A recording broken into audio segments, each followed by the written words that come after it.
Welcome back, everyone. Welcome back to another week, another edition of the Korean StarCraft League, the KSL week number 57. I'm, of course, your Sly VIP, and with me, I'm joined by the lovely people in the chat, the players in the brackets, and my plushies. As always, a big shout out to Patty Mac. Oh my, Bappy. Patty Mac, the ex-CranKy Duckling. Thank you so much for the raid. Hope you had a great stream. Hope you had a great, I'm assuming, ladder session. Regardless, hope your stream went well. And welcome everyone to your weekly dose, or bi-weekly dose, of Korean StarCraft. Here we go. Exclamation mark B in the chat if you guys wish to have a look at the bracket yourselves. The bracket is stacked. The bracket is full of amazing players. And we have our first round underway. And spawning in the bottom right hand corner of a Golden Aura, we have the South Korean Protoss player. The blue Protoss representing himself, currently teamless, it is Nightmare. And spawning in the top left hand corner, oh, we're clowning each other. Sending out two SCVs for Proxy 2X Reaper at the same time getting proxied himself, we have the Chilean Terran player, the Red Terran representing Infernales Esports, it is Luciano. Oh, let's go. This is not quite what I was expecting here, as we have our initial racks back at home. Okay, interesting. So we have one racks back at home. We have proxies across the map, but likewise, Nightmare also proxying himself. Good morning, everyone. It is bright and early. Yeah, I say bright and early. It's midday here on a Saturday in the land of Australia, in the land of Korea as well. And, you know, we got places to be. It's the weekend. we got places to be, Papi. Aye, aye, aye. So we have, two racks being sent down or being thrown down towards the left-hand side. So Luciano's going for a one-base all-in. No gases, Mass Marine for the time being. At the same time, Nightmare setting up a proxy of his own. The gateway is now done, and we have our first Zealot on the way. We're clowning. And oh my god, oh, as the first probe is going to be shut down. Nice catch, as the probe is going to be eliminated without getting the SCV. Meanwhile, the first out is still on a route. Likewise, Cybercore has been thrown down, and Nightmare does have another probe out on the map. He's looking, he's scouting, he does recognize, hold up, no gases, no CC, no expansion. Something is a little bit off about what we're seeing here, and we are looking for the proxy. Meanwhile, we've yet to really come across it, as more Marines are amassing. Now, the way this works, I imagine, for Luciano, is he's going to be building up an extra wave of Marines, and then we pull the boys. Yep, there we go. I was like, and then we pull the boys, and we're going for the all-in, and here we go. The boys are revealed. The Zelda is going to be surrounded, and I'm scared for Nightmare because we have nothing at home. There's no production. The production is still on the way. We have shield batteries being thrown down. Nightmare's in trouble. Send it, Papi. Send it. Send it, as we do have the production, which has now been scattered. We do come across the proxy, and if we can shut down the proxy, we can try to end the game. I mean, I say that this gateway is going to buy time because we have gateways finishing up back at home, and we can chrono the hell out of these gateways. There we go. Stalkers are on the way. The first Stalker across the map is going to be buying some time. And time is of the essence. Oh, the first Marine under fire. And yeah, again, we're kind of distracting the main army here. We are distracting the army. We will focus on the pylon, and that will depower one of the gateways. But again, the other two back at home do finish. Sentry does pop out. We have a force field. Uh-oh. We do have a force field available. And again, Luciano, has he taken a little bit too long? As his army can be cut in half, we have two shield batteries, we have an overcharge, third pylon finishing up as well, making sure everything stays powered. Another sentry on the way for another force field. And I feel like we've defended at this point. I mean, we'll see if we can somehow pull this off. But with two sentries, I mean, how do we get up the ramp? We don't. Yeah, we have force fields for days, Papi. Now, I was hoping we would try to cut the army in half and try to pick away at the forces here of Luciano. Ooh, one sentry goes down. Big pickup. Up. We do end up cutting off one of those Marines. We cut off some of these SCVs as well. The Marine does pull away. I do appreciate this out of Luciano. Again, he's trying to preserve his army as best he can. And we are about to have, we do have another force field. Oh, we missed it. No, we missed the force field. The army does slip in. The Stalker stuck on the wrong side of the force field. The Stalker is stuck outside. And we try to chase this down. The shield batteries are putting in a lot of work. Another sentry has arrived. GG gets called. We run out of steam, and Nightmare will take game number 1. GG. The hell did we just watch? GG, well played. Nightmare will take a lead in the series, and again, we did take a little bit too long. We took a little bit too long getting across the map. Nightmare, he was able to buy some time with that Stalker, able to buy time for the shield batteries, able to buy time for the sentries, and once we got those force fields, once we got the sentries, I mean, that was game then and there. The force fields were brutal, again, buying so much more time. And with that, Nightmare takes the first game.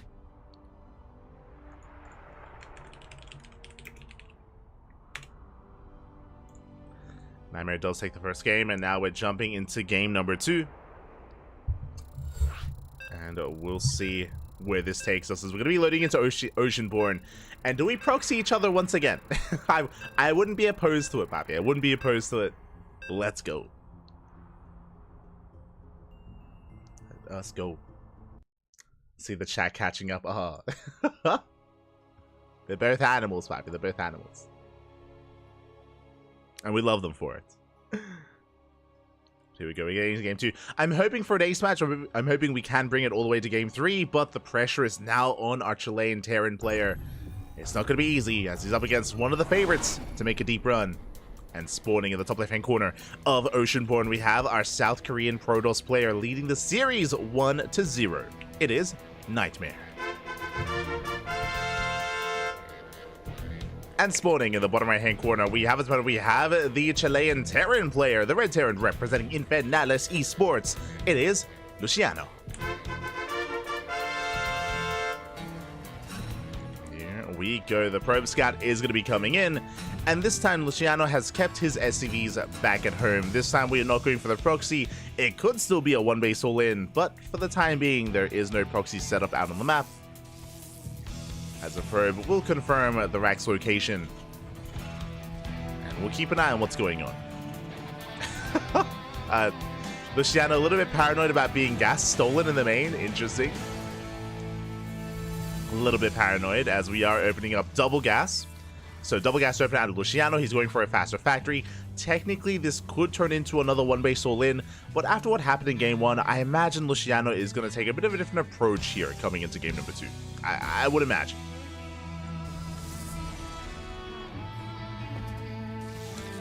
Would imagine here. As Nightmare does poke in, chipping away at that SCV. And we'll see what kind of opener Luciano wants to go for. Again, with a double gas opener with a faster factory, it can lead into Reactor Reaper Hellion. It can lead into a Cyclone drop or a Cyclone Pusher Leon, into a Widowmine drop as well. We have options. We do have options. The probe will confirm the factory as well once it gets thrown down. Probe is aware. And back at home, Nightmare just going for a Gate, Cyber, Expand, standard opener out of Nightmare. Nothing too crazy, nothing too wild. Not yet. This is when Luciano throws down a Starport in the main. And then it's like, oh my god, one base all in.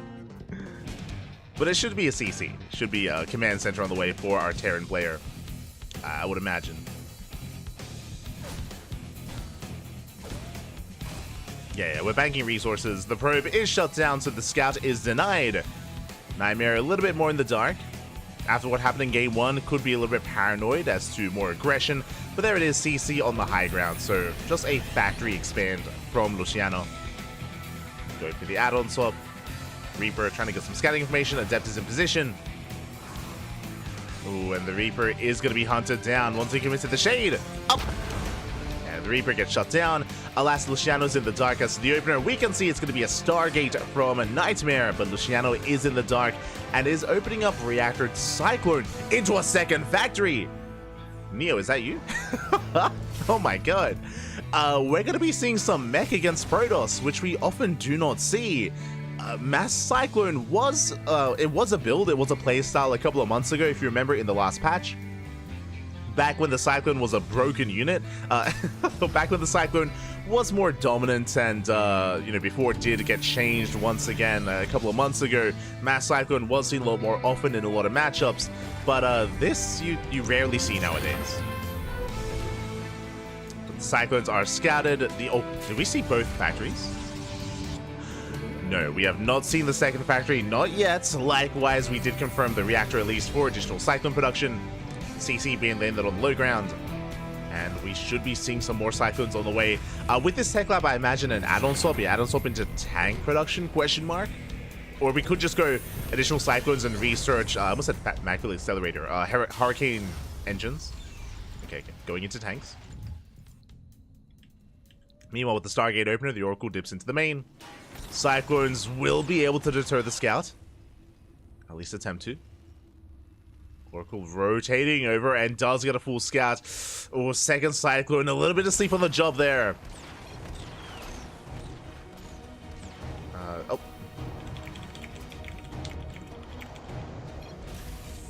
Never mind. I don't see lag on my end. Oh no! Enki! Not gonna lie, I think that might have been on Enki's side, but shout out to Dave Testa. Dave Testa, one of the organizers of the KSL. He's one of the organizers alongside Chicken Man, of course. The two of them have brought the KSL to life. So big shout out. But Dave was letting us know that he was having some latency issues. He had a hard time finding the first game. So much love here to Dave. And here we go, the army is moving out. Now, what's important about what I was about to mention, we scouted everything. We saw both factories, so Nightmare is more aware of what's going on. Back at home, Immortal production has begun. We have sentries on top of the ramp as well. Oh, but Nightmare, he will miss the move outs. Yeah, just barely. Also, I did notice a bit of stuttering there. Here we go, we're getting on top of the Nexus. Nexus is going to be denied. Ooh, that is a cancel. At the same time, we're coming from behind. The tank goes down. Not just one. The second tank as well. Big catch here from Nightmare. He comes in for the full surround. But the slow loss are coming in. And that one Immortal doing so much in the back line. The juggling is real. The Prism barely able to break that lock on as well. Oof. And we shut down the push. We shut down the Cyclone. Impressive control with that Immortal. Very impressive. And Luciano, he's in a world of hurt. He did cancel the third, true, did cancel the base. He's getting his own third CC on location, he's crazy. But alas, he has lost map control, and Nightmare, he's rocking up to deny that third base. Going for a big warp in. We do force him to be locked down to all those Cyclones, massive pickup. Attacking Siege, and these are slow lots, bear that in mind, but alas, it's going to be enough to force that cancel. The CC is cancelled, Prism does escape. Do have a decent tank line here on the low ground, and we do have two more factories on the way, Blue Flame as well. But Nightmare, he's juggling and going to be dropping into the main. Ferrying units into the main, there we go. The boys are going to be pulled. The Solots are going to get a lot of damage done. One more Cyclone goes down, we're down to 2 Cyclones. And 2 Cyclones remaining. And GG gets called, it just becomes a little bit too much, and Nightmare, he punishes the move out, crushes Luciano with that counterattack, and GG, Nightmare will take the series 2-0. GG, well played. Nightmare will take it. A shout out to Luciano though, because again, we had a really interesting playstyle. In game 1, we had a wild 1 base all in, which, I mean, had a chance of working, definitely. Likewise, in game number 2, we saw mech attempted. I say attempted, we didn't really get into the full swing of mech. Like, we had 2 more factories on the way, Blue Flame on the way, more tank production, Hellion, we were getting there. Unfortunately, the first move out was picked apart, right? Nightmare was able to have a really good angle of attack, come in from behind, get the full surround. Not just the full surround, but there was some very nice crisp micro from Nightmare to be able to juggle his units and retain his immortal, keep the Prism alive despite the lock-ons, despite the Cyclones. Impressive control there from Nightmare. GG. GG, well played. Nightmare will take the series. And with that, we are going to be getting ready for our next matchup. We actually have a little bit of time here to go over the bracket and to catch up on some updates. Here we go. As we switch our scenes over. Oh no, I forgot the predictions. My apologies. I was so engrossed in the game and so engrossed in the series, but from here on forward, we should have predictions going for all the series. I missed the predictions for the first round, but we'll get them going for the next matches. I'll try to stay on top of that. For now, though, let's have a look at the brackets. We do have a full round of 16, and from the top, we have Dark up against Mocha. Unfamiliar with Mocha. Best of luck to Dark, of course. He is one of the best Zerg players in the world, so the best Zerg player in Korea, and Dark is one of the favorites to take the entire tournament. We'll see if Dark can be brought down. Scrolling down, we have a PvP between Lunacy and Rebellion. Honestly, it looks like a spicy PvP, and I do think both Lunacy and Rebellion are quite close in skill. I do think that they're quite, I do think they're, you know, friends, and they do practice alongside each other quite often as well. So wish them both the best of luck. It's a hard one to call, and I don't know who I favor there, to be honest. It's a proper coin flip. Scrolling down, we have Nightmare taking down Luciano 2-0. Nightmare now in the 3rd round, and Nightmare is waiting for the winner of Trap and Greenert. Greenert, of course, the Canadian Terran player, Trap, the Korean Protoss, freshly back from the military, and we're going to be most likely waiting for that series. Either we'll jump into Game 2 or Game 3 of Trap and Greenert, or we'll follow the winner into Nightmare. That's the current plan for the stream, is to focus on this portion of the bracket, and ideally follow it into the upper semis, into most likely Dark. That's the plan, at least. That is the plan. Scrolling down, though, we do have the second half of the bracket. We have Classic. Classic takes down Gemini 2-0. Big shout to Gemini. Unfortunately, Gemini was unable to roll the dice and unable to land on Trap. I'm sure that was the goal. I'm sure that was the plan. Unfortunately, didn't come to pass. And Classic does advance on. Classic is going to be another big favorite to make a deep run to at least the semis, maybe the grand finals. Classic is a terrifying opponent. And, ooh, Classic is going to be going up against Honmono. You just saw the live update. Honmono takes down Inexorable 2-0. And now Honmono is up against Classic in that 3rd round. Technically, I could jump on that series. That series is available. But at the same time, again, we do want to try to have some kind of, you know, narrative to the stream. And we just casted Nightmare. I do want to try to follow that into the next series, into the series after as well. So we'll be focusing on the upper half. When it comes to the lower half matches, there are other English casters out there. We did see Dave Tessa lag out, unfortunately, but there's Chicken Man. Chicken Man is also casting in English, and I believe Steadfast is also casting in English as well. So they should have their own respective matches. Scrolling down, we have Shin. Shin is up against Veritate in the first round. Shin is going to be another player that is most likely to make a deep run as well, but I mean, the potential Classic v Shin in the lower half of the bracket, that looks spicy. That looks like a solid series. Gonna be a hard one to call, assuming they can make it through their opponents, assuming. But Shin is mid-series. And scrolling down, we have Ordinary. Ordinary takes down Triple 2-0. Ordinary waiting in the next round. If you are unaware, Ordinary is Chance. And Chance is Jaw Titan. And also Change. And the Korean Protoss player. Has had a bit of an identity crisis, and we've seen a lot of we've seen Chan's name change a lot over the years. Is now Ordinary. You know, is looking to be quite humble, of course, quite humble, and best of luck to Ordinary. He's a great player. We've seen him perform very nicely, very well. Ordinary is a little bit out of practice because Chance did retire for like half a year, essentially, maybe more than half a year, but is now back, and to wish Ordinary the best of luck as we are getting ready for our next series. We just had an update. As you can see on the brackets, Trap did take down Greener 2-0. That means we have our next series. That means we are getting ready for Nightmare versus Trap. Here we go. Do need a moment to set that up.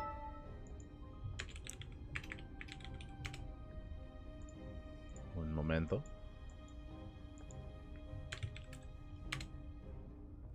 Do need a moment, but there we go. We have our PvP opponents, and again, the winner of this series will advance on to the upper semifinals, and we will try to focus on those upper semis. I believe Dark did just begin against Mocha. They are currently mid-series, so Dark still has a way to go, especially when we have Rebellion and Lunacy facing off currently as well. We'll try to catch up. Oh no. Oh, the copy pasta. Oh no. You're all animals. You're animals. We'll get there. We'll get there. But yeah, honestly, it looks like really good matches. Once again, if you're maybe unfamiliar or with this tournament series with the KSL, if you're wondering, yo, where are the Terran players? What is happening with the I mean, sure, we have Hon Mono, true, we have Green Earth as well. There were some Terran players mixed in, but where are the top Korean Terrans? It's too early. It's too early in the morning. It is midday in Korea. That's just far too early for the for the Korean Terran players. We have asked them. We've asked players like Byun, players like Cure, Byun and Cure, Bunny as well, and it is just a little bit too early in the morning for them. They usually compete in events in the later afternoon and evening. That's why they're more active in ESL Asia, for example, and less active in KSL. So, yeah, they're proper degens. Smooch. it would be nice to see them more often, and every now and then they wake up a little bit earlier. Every now and then, but it's more of a rarity and more of a treat to catch the Korean Terrans in the KSL. Smooch.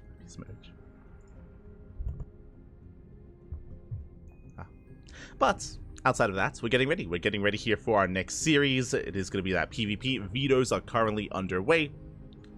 And then we will be jumping into that best of 3. As for the most part, the first round has completed. Just catching up, Shin did take down Veritate 2-0, so Shin is now facing off against Ordinary. We're just waiting on Dark Mocha and Lunacy Rebellion to wrap up, and I'm sure they will by the time we are mid-series. Sure, they will catch up.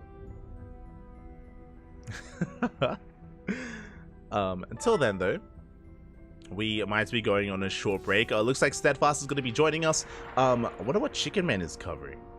Oh, he's covering Classic. Okay. So Chicken Man is covering the Classic series. We have our own. So we're going to be going on a short break, and when we return, we will have our PvP.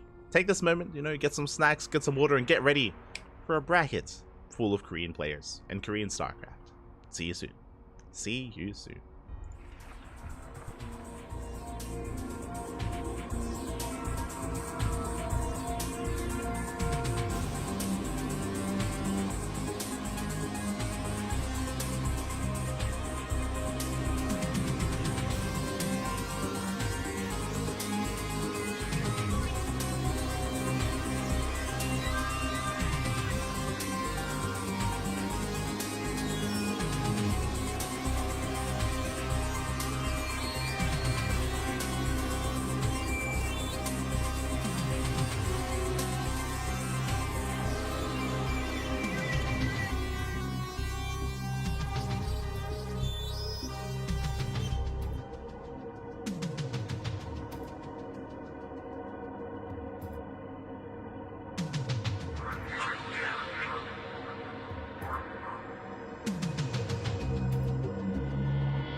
Welcome back, everyone. Welcome back. I hope you enjoyed that short break, that brutal OST, as we have returned with our second series of the night. We are here in the round of 8, and spawning in the bottom left-hand corner of Crimson Court, we have the South Korean Protoss player, the Red Protoss, representing himself, currently teamless. It is Nightmare. And spawning in the top right-hand corner, we have his opponents. We have the South Korean Protoss, the other South Korean Protoss, the Blue Protoss, representing Gen.G Esports. It is Draft.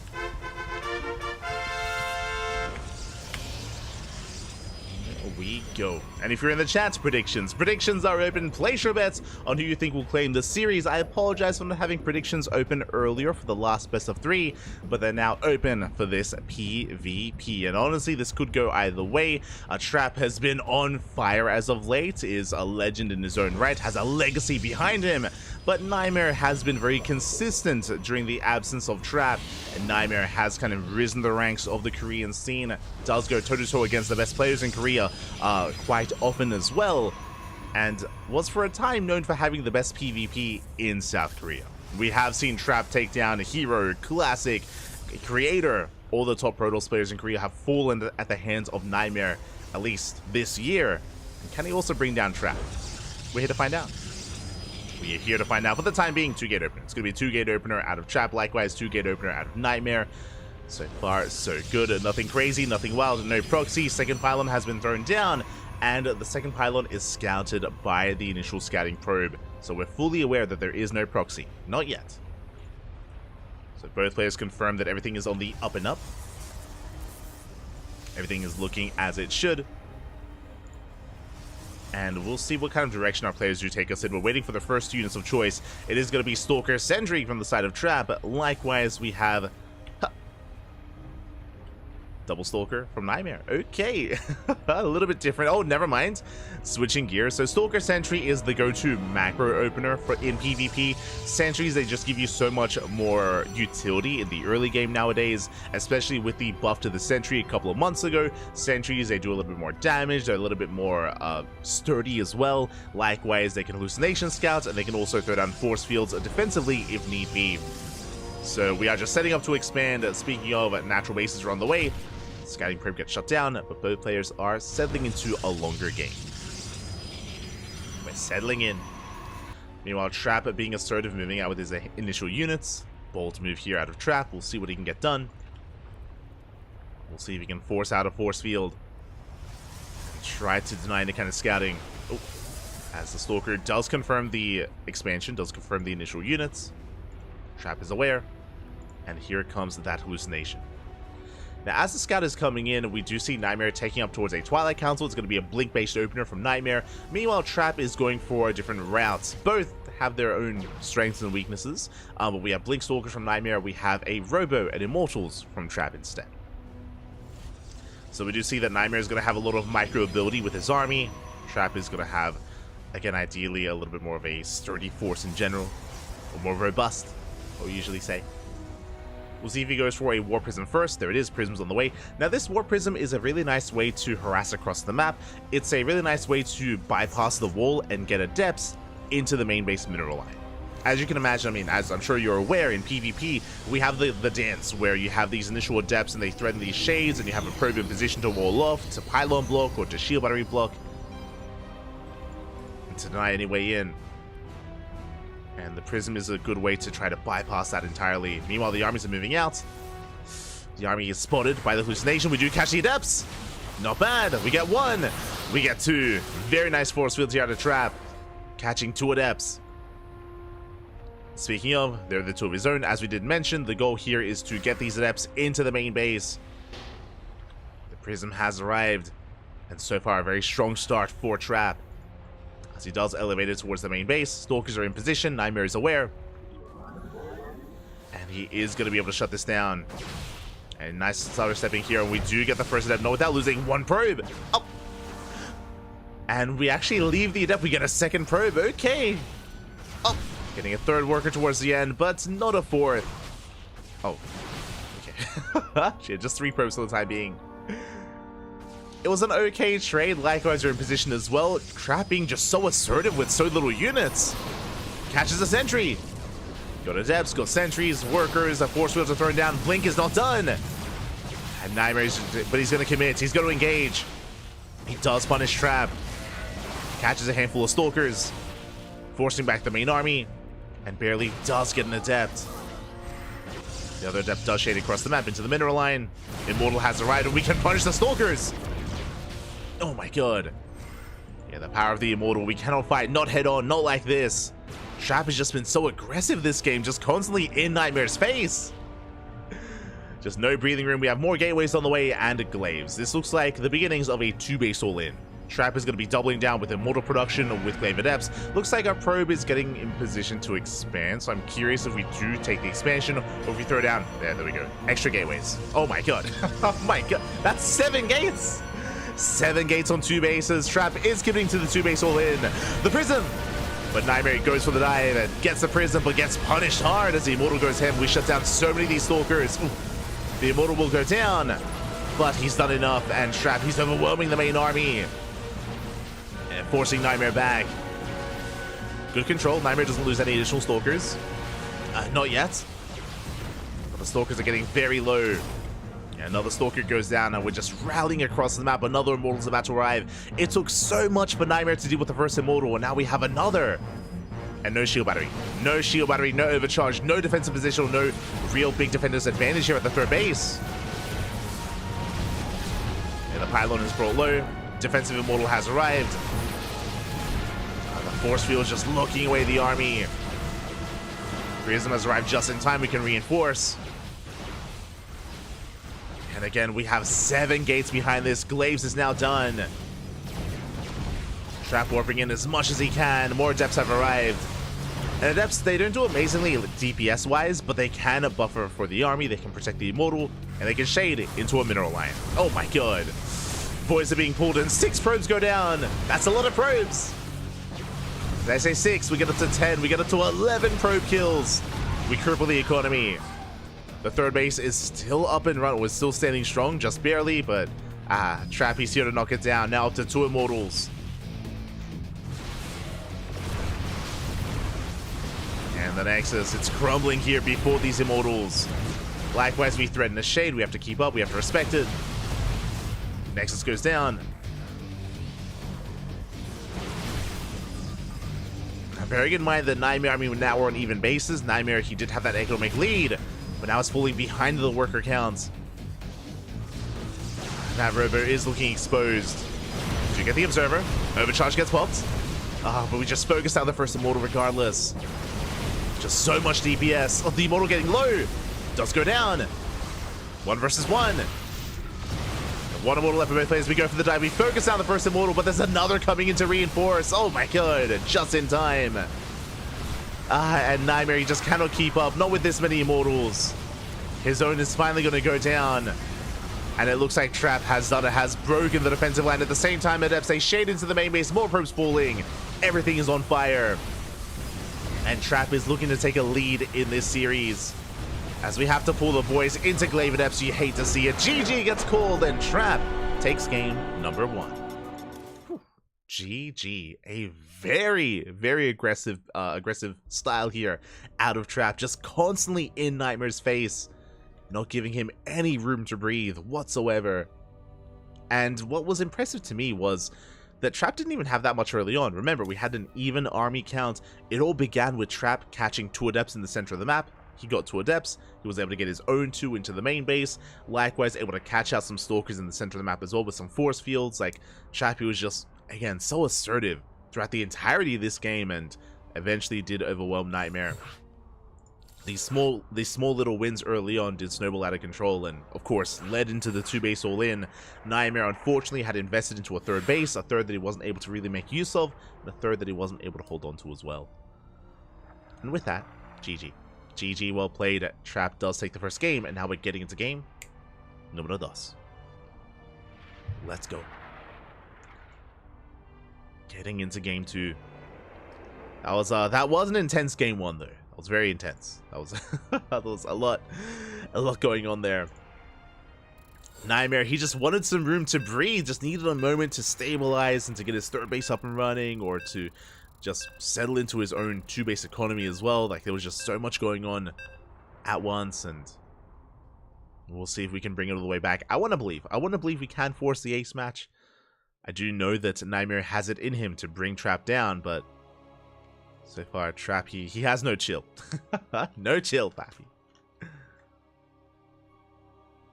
Here we go. We're jumping into game 2.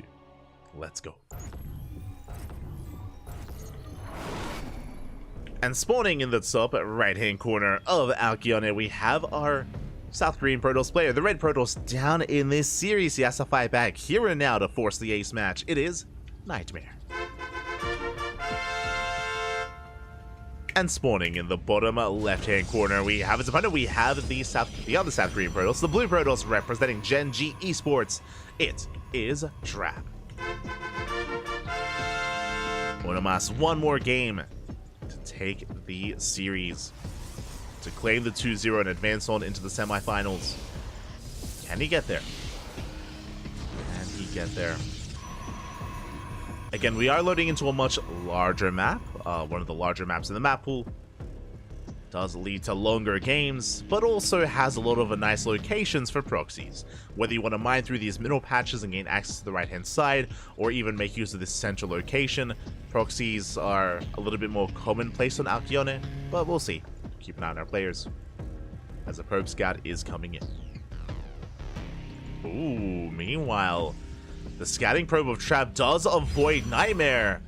We're going to be mining through that middle patch, but not gaining access to the right-hand side. Interesting. A bit of a fake out here from Trap. Basically, if Nightmare checks this location, if he sees the middle patch has been mined through, he might believe that, of course, there's something wrong, there's something amiss, and he might be on a wild goose chase looking for a proxy on the right-hand side. Meanwhile, no pylon. The second pylon is missing. We can see where it is. Alas, Nightmare does not. And again, Nightmare, he's going to be looking for the pylon, and if he does find this mined out mineral patch, he might, again, check in the wrong location and be lost on the right-hand side of the map. For now, scouting towards the left-hand side. Meanwhile, the pylon has been thrown down, and it looks like, do we commit to the proxy? Do we commit to the robo? We shall see. Oh, is that us? Ooh. That might be us. I did see a spike up to 400 MS. But, yeah, quickly just checking. Jesus. If it is us, then we will leave. We will leave the game. Just keeping our eye on our latency. Robo has been thrown down.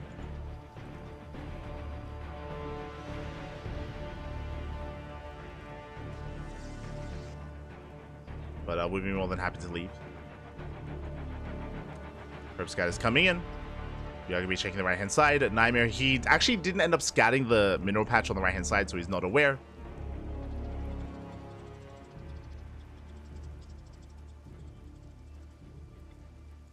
So yeah, our ping is looking fine. For those who don't know, Control Alt F, and you can keep an eye on your ping in the game. Okay. We're okay, baby. We're okay. It's so terrifying if you're ever observing a game and there's ever lag, because you're like, who is it? It is terrifying.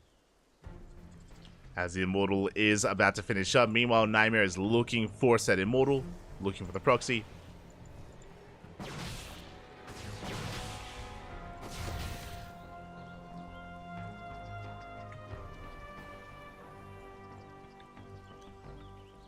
Is going to be moving out. Likewise, is going to be out positioning Trap. Oh, one Stalker goes down. Do get a first Stalker kill. Likewise, coming in from the right-hand side, catching another Stalker.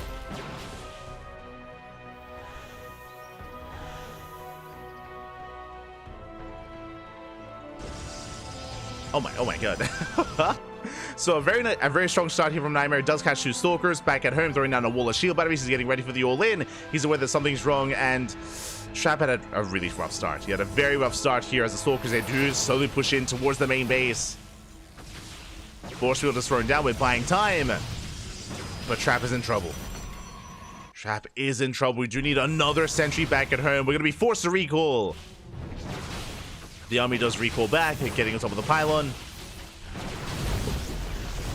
And we do depower the gateways, but solid juggling here, and Trap, he's going to punish the Stalkers. Oh my god! The power of the Immortal! It does so much damage! That's what, like 4 Stalker kills? 5, everything! Yeah, the Stalkers get completely shut down. Another Immortal has arrived, and now suddenly Trap is in trouble. I'm afraid to look. That was 6 Stalkers falling. That was so much damage. 6 Stalkers go down. Suddenly, Nightmare plummets in supply. Down to 5 Stalkers. Trap is pushing in. Bearing in mind as well that we can, of course, juggle back the army. So the force field isn't going to be as effective for Nightmare, at least not defensively. So we're pushing in, getting within range of the gateway. And good control here from Trap. He will retain his units, doesn't lose anything yet. Sentry getting low. First gateway goes down. We have 2 more gateways behind. This is going to be 4-gate blink from Nightmare. Do get a bit of damage on overcharge, gets popped. And we do respect it. The Prism! Oh my god. Prism looking a little bit vulnerable. Behind this, Dark Shrine on the way. Oh, that is nasty. There's 0 detection. 0 detection for Nightmare. To have the wherewithal to tech into a Twilight Council and a Dark Shrine in the midst of the all-in is crazy. We go for the dive. And we focus on the first Prism, and we clean up the Immortals. And Nightmare, he will break out. Again, because we invested into this tech, that meant no more Immortals. That meant no more Immortals for Trap. He's being overwhelmed. And Nightmare will shut down this army, but Nightmare must be thinking to himself, why did I break out? Why was I able to take that fight? Why was there no more Immortals? Where were the reinforcements? Let's see, he is moving out. Back at home, Trap attempting to expand. Trap is going to be in some trouble. So we do T-Route with the gateway.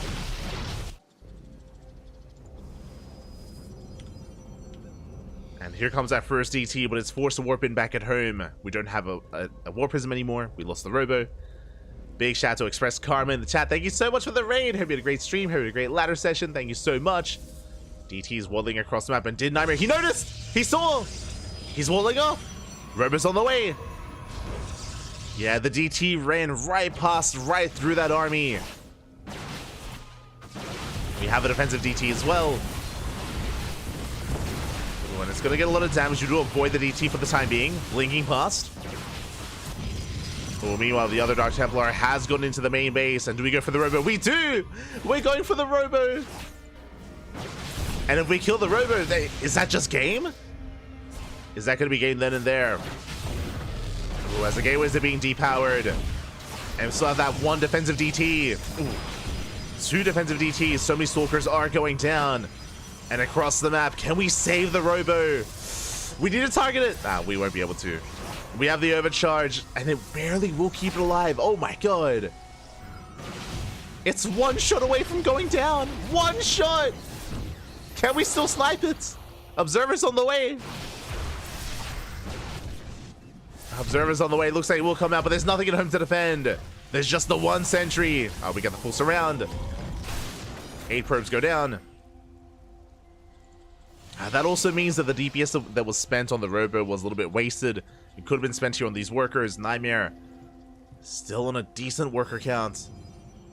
Meanwhile, across the map, DTs did defend. They shut down the army, the Bleak Stalkers. And another DT barely gets away. Oh my god. Okay, so bearing in mind we have detection, right? We do have the Observer with the main army, which means DTs are no longer useful defensively. That's why we morph in the Archon. Trap is set up. We have a shield battery on the low ground, shield battery in the main base. Ooh, the Observer is sniped. Archon tanking some shots. Catching a Stalker worth of links. bit of miscontrol there. Nightmare does lose one of the Stalkers. Meanwhile, DT does slip into the main. GG gets called. It's just too much. Trap will defend. He will hold. And Trap will take the series 2-0, advancing on to the semi-finals. GG. Oh my god. That was crazy. GG, well played. Congratulations, Trap will take the series again. Even though the robo finished, even though we had the observer, we just didn't really have much else going on. Nightmare was behind economically. Likewise, he was all in. He was only on one base. Meanwhile, we saw the Trap. He held on to his natural. Even though he lost a lot of workers, he was able to replace them so quickly. And time was working against Nightmare. GG, well played. And congratulations, a crazy game. And with that, Trap is going to be our first semi-finalist. But the question becomes, who's next? Who is next? Exclamation mark B in the chat if you guys want to have a look at the back of yourselves.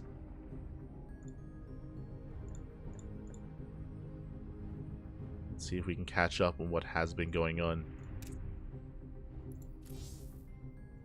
Oh, we just missed Dark. We just missed him.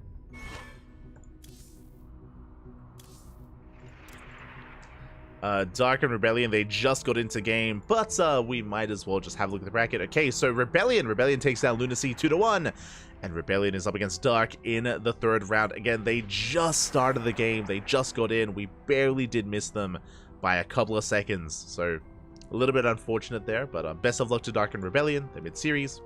Scrolling down, Classic takes down Hon Mono 2-0, advancing on to the semifinals. So we have two semifinalists so far. We have Classic, we have Trap. They're both in opposite ends of the bracket of the semis. And scrolling down, we have Shin. We have Shin versus Ordinary. Currently mid-series. Yeah, Shin and Ordinary, they're currently in game. They're 10 minutes into their game in a ZVP. Best of luck. And I guess that means we have some downtime. We have a little bit of downtime. Again, it's unfortunate that we just barely did miss Dark and Rebellion getting into game. Just missed them. So we'll have to wait for either Game 2 or Game 3 between Dark and Rebellion, or the upper semis. That is the current plan.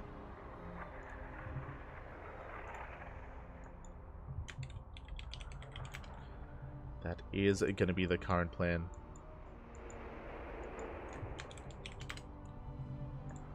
So I try to set things up and catch up in the bracket. Yo, shout out to Lunacy. Lesson 3, Papi. Lesson 3. Shout out to Lunacy. Lurking in the chat. You went to the ace match, Papi. You went to the ace match. You played well. You played well. Oh. Cast my replay. Oh, I knew I forgot to do something. Smurge. But we'll probably do a viewer replay cast in a couple of days. Maybe during the week. We'll do a viewer replay cast. We'll get there.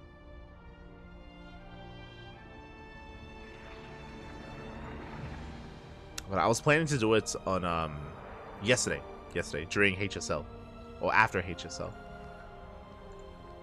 Did forget. But outside of that, I guess we are going to be going on a short break. We're going to be going on a short break. Again, we just have 2 matches available at the moment. Shin versus Ordinary, as well as Dark versus Rebellion. They're both in game. They're both mid-series. So we have a little bit of downtime here. And oh, never mind. Oh, Shin, he just took down Ordinary. Okay. Shin, he took down Ordinary 2-0. And Classic versus Shin is about to begin. Technically, we could jump on that series. We could jump on it and we could cover the lower semifinals. But I'm just going to be holding out for the upper semifinals. I mentioned before that usually we like to kind of, have some kind of cohesion to the broadcast. And if we follow some players, we try to follow them to their end. Or to their victory even. So, yeah, we're going to be holding on to those upper matches. So if you want to tune into Classic versus Shin, that should be occurring on some of the other streams, whether it's Chicken Man or Steadfast. I'm not too sure which one, but I think Chicken Man, because Chicken Man was casting Classic. So Chicken Man is most likely going to be covering those matches. So check out his stream for that lower semis. We're going to be going on a break, and when we come back, we'll have the upper match. See you soon. See you soon.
And welcome back, everyone. Welcome back. I apologize for the downtime. I apologize for the delays, but Rebellion versus Dark did go the distance. It was a long series between the two of them.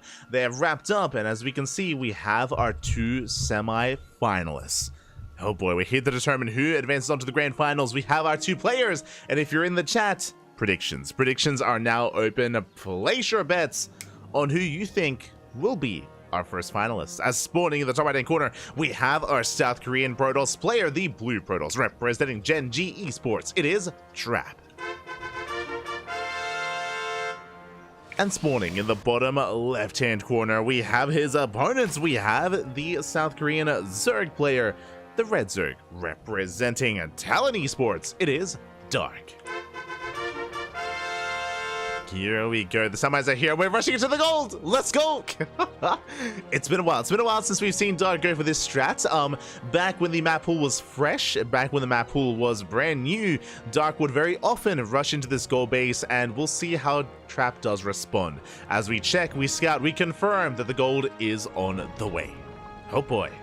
And how does Trap respond? The probe is being set down. Yep, there it is. Cannon Rush. Now, this is a response that both Hero and Classic are very fond of, and clearly Trap is one and the same. Whenever Dark does this build against most of the Korean Protoss players, they scout, they confirm, and they respond with cannons. Pylon has been thrown down. Cannons are going to be on the way. The Overlord will confirm the cannon setup, and this might force a cancellation. It's quite difficult for the Zerg player to hold on. Yep, there we go. We have a backup base on the way, and we should be able to punish this gold. It should. As you can see, the second pylon has been thrown down. A cannon is now within range of the expansion of the hatchery. And do we try to save it? Ooh, we will try to save it. Okay. Bold move by Dark. The hatchery does complete. The spawning pool is done. Lings are on the way. This is going to be a tough hold for Dark, bearing in mind that Lings have to kind of wrap around the left-hand side, and the Queen is going to be on the right, and we'll see. We'll see if we can hold on. So far, just the two cannons. Trap does confirm the backup expansion, does confirm the droning that is occurring. And the cannons are wreaking havoc on that hatchery. And we're making more Lings. Ooh, we're making more Lings. The Overlord does have eyes on the amalgamation of a wall that we have set up. And it looks like we're not going for the cannons. We're not going for the cannons. We're going for a Ling Flood. This is going to be used just for lava. This is distracting Trap. And Dark, he is making more Lings. They are banking up in the main base. Ling Speed is on the way. Ah, okay, he's droning. Okay. Dark is droning. This hatchery is going to go down. I was concerned. I was like, I don't think we can save the base. We can't save the base. Lings do get across the map, but it's just going to be for initial Ling Scout. Lings dipping in. Likewise, Trap scouting across the map. He's trying to make sure that there is no Roach Warren, for example. We do cut off the drones. Yeah, the drones are denied. Two Lings, they slip into the main base. Pylon is set up for our tech of choice, most likely a Stargate. And the game will continue from here. But so far, Trap has had a very nice start. It had to invest into two cannons and a pylon, but that is worth killing a hatchery. Not just a hatchery, but potentially these two drones as well. As the drones, they will manage to get back, and the Adepts do shade back home. There we go. Stargate's on the way.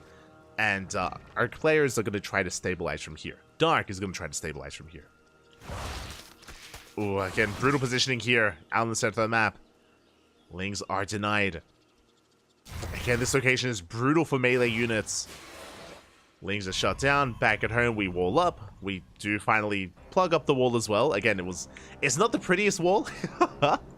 But with that pylon, we will be able to fortify this location. Third base soon to be on the way. Stargate into Oracle. We have our second gateway. And we'll see where Dark takes us from here. Bearing in mind that the drone count from Dark is still lackluster. We're on an even drone count. Extra gases are being taken. That is an early Roach Warren. Okay.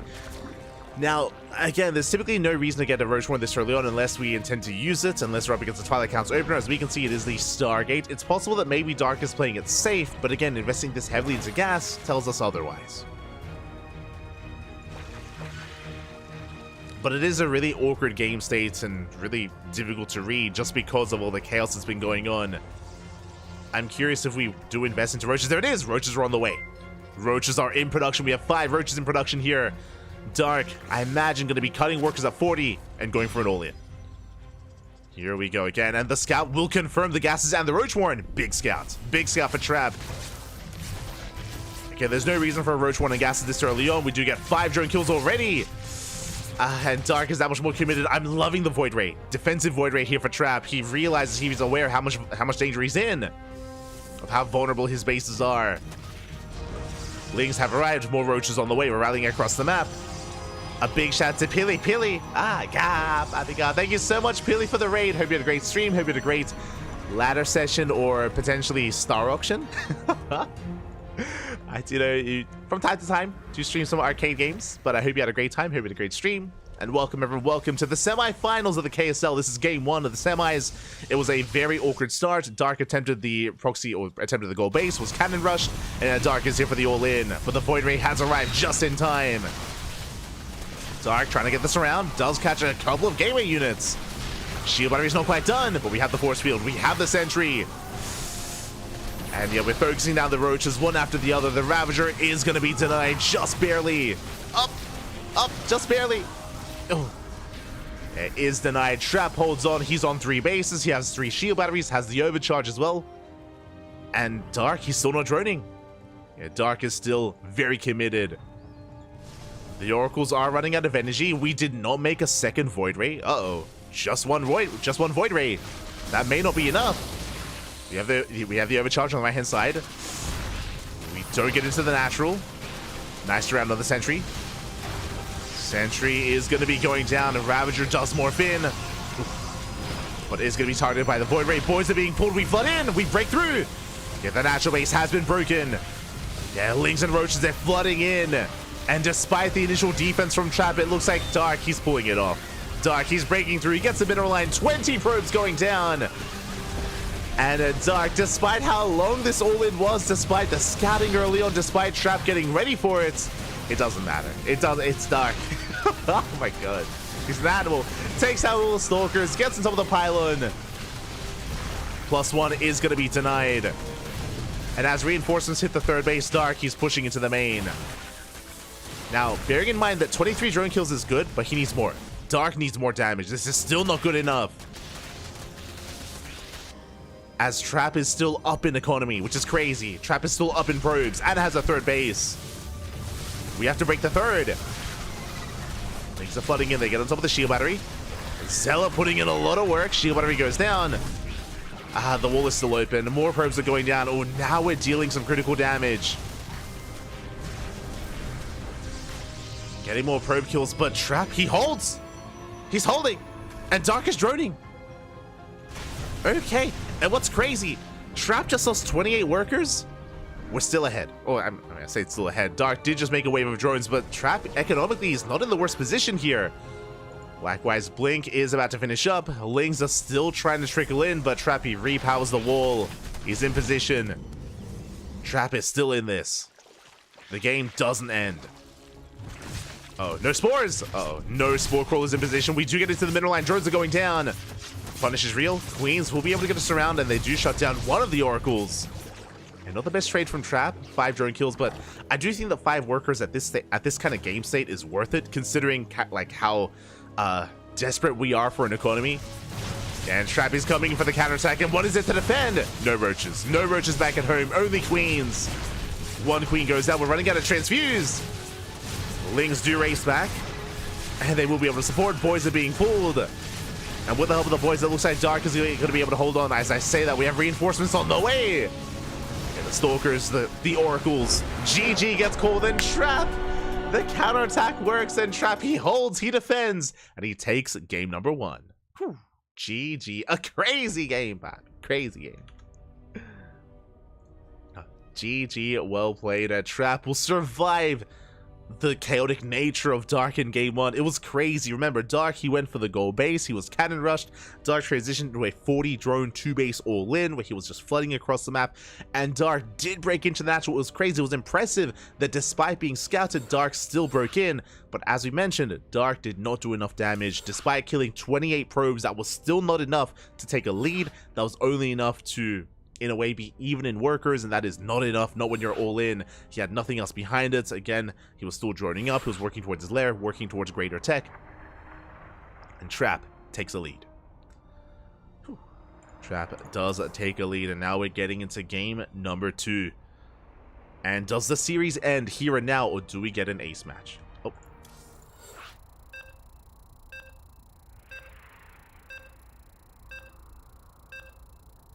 Do we get an ace match here? As we are loading in. Randomly, I became the leader of the lobby, and so I was very confused. Very, very confused. But it's all good. Jumping in. We're getting into game 2. We're going to be loading into Ghost River. Oh my god. And spawning in the top right-hand corner of Ghost River, we have our South Korean Protoss player leading the series 1-0. And can he close it out here and now, representing Genji Esports? It is Trap. And spawning in the top left-hand corner, we have the South Korean Zerg player, the Red Zerg representing Talon Esports. It is Dark. And Dark, he's up against the wall. One more loss and he's out of the tournament, bearing in mind this is single elimination. Likewise, this is a best of 3, not a best of 5. So one more misstep, one more mistake, and Trap will take it. Meanwhile, just catching up with the chat. Auction was hyped today. Kept everyone hostage. I assumed it was going to be Star Auction. Didn't assume. There we go. I hope you guys had a great time. As we are going to be settling in. This time, Dark going for the standard hatchery. Going for the standard natural base. Not going for any kind of crazy or wild gold, as there is no gold on Ghost River. And loading into this map, this is where we should mention that this map is very small. This map is very aggressive as a result. Rushes to spike round is very short. And because of that, all-ins can be favored on this kind of map.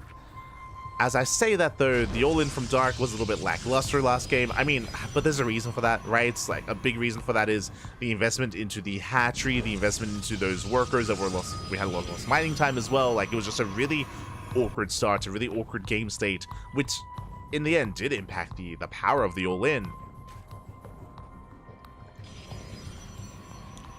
So we'll see where Dark takes us this time.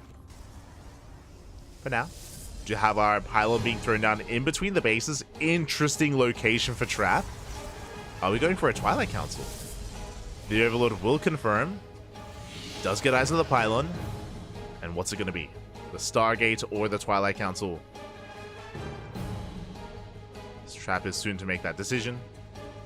Oh, there it is. Okay, Stargate on the left-hand side.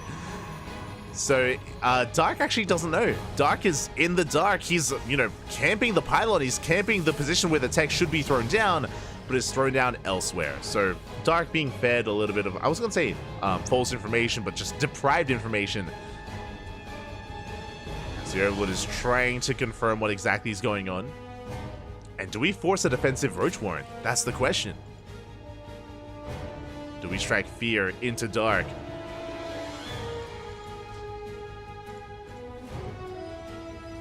The Overlords are yet to really confirm. Third base is being taken. Dark still droning up. Stalker will deny the scout time and time again. And this is going to be the initial Oracle here from Trap. Dark back at home. I mean, he's got 2 queens. 2 queens here at the natural. 2 queens soon to be in the main. So Dark will be ready and in position. And there it is.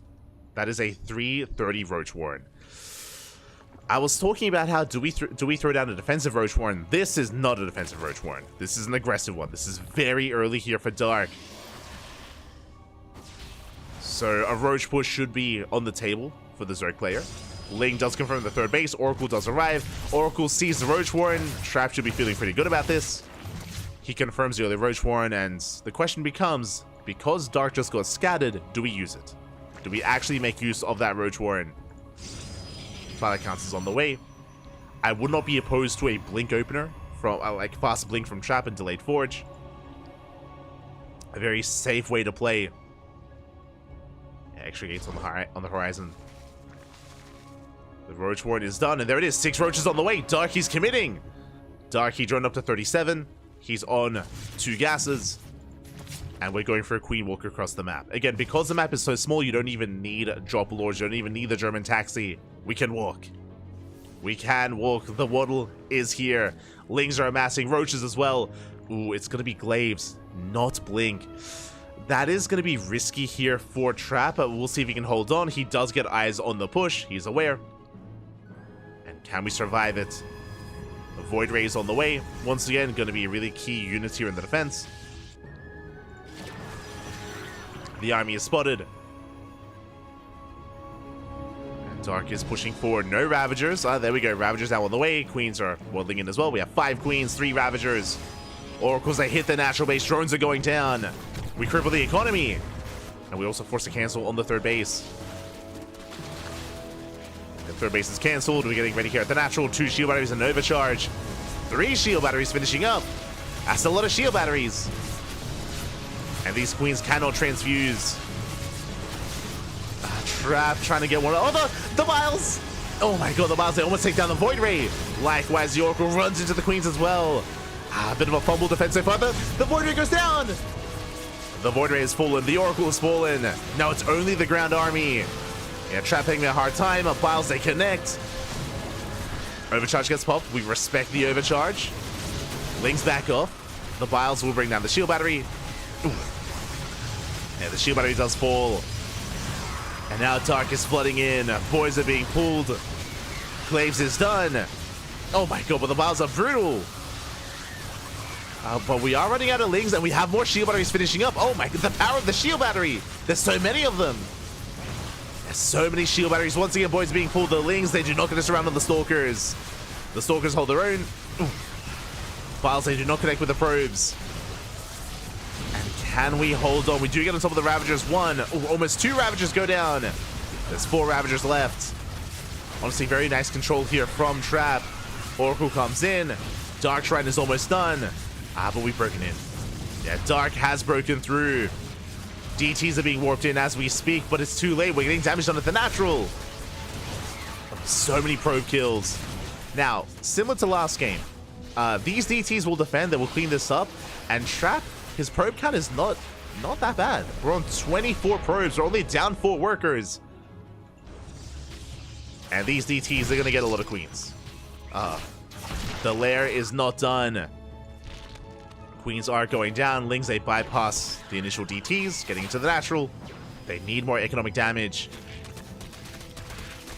They're going for the pylon, but we're in position. Overseer's on the way, being morphed in across the map. And can we save the Queens? I do think we can. The Ravagers are under fire. Oh, we're still committed. We're still all in. Dark is not droning. Yeah, Dark is still not droning. A force field gets thrown down. We have detection. DT falls. Dark, can we pull this off? It's so close. The shield batteries survived though. We still have the shield batteries. They're still up and running. And we have an overcharge. We haven't used it yet, but it's available if we ever need it. Bile connects. And wow, Trap holding onto that overcharge until the last moment. Is luring the army back. And alas, it looks like Trap. Can we hold on? We need one more warp in. We do have the overcharge, right? Yeah, we don't have energy. We're out of energy. We need a little bit more. Force field gets thrown down. Stalkers have warped in. They focus on the final Ravager. There's the overcharge. But the shield battery does get targeted. And it looks like Dark. Have we finally done it? It's been so close. We got to surround the low ground Stalker. It's going to finally fall. More Adepts have warped in. Remember, they have glaives. Probes are falling at the natural. But Trap can afford to lose some workers. Oh, we're going for the Overseer. We're not going to get it. Bold move there by Trap. Doesn't get the Overseer. Yeah, backup Overseer's on the way just in case. And Dark, he barely pulls it off. Stutter stepping forward. There's 2 Stalkers left. Oh my god. It's been such an intense all-in out of Dark. But he committed. He didn't drone. Didn't even flinch, Pappy. The DTs were a solid way to survive initially, but unfortunately weren't ready for the follow-up push. GG gets called, and Dark ties up the series 1-1. We are going to the ace match. Whew. Let's go. We are going to game 3. Again, it was an impressive initial hold at a Trap to be able to go for the Dark Shrine to defend with the DTs, but it did seem like Trap assumed that Dark would back off and drone. Dark didn't. He backed off and he made more links. He made more links, he made more roaches. Dark has no chill, he committed nonetheless, and was able to catch Trap with his pants down. And now, we're getting into the ace match. Now we're getting into game number 3. Oh.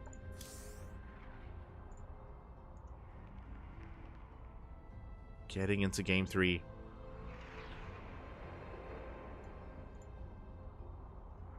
And the question becomes, what map? What map? Let's go. Ooh, we're going to be loading into Site Delta. Okay.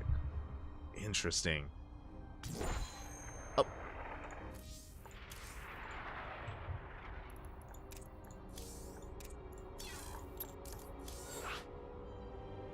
Here we go.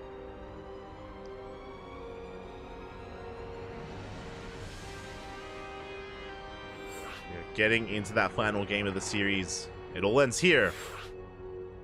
All ends on Site Delta.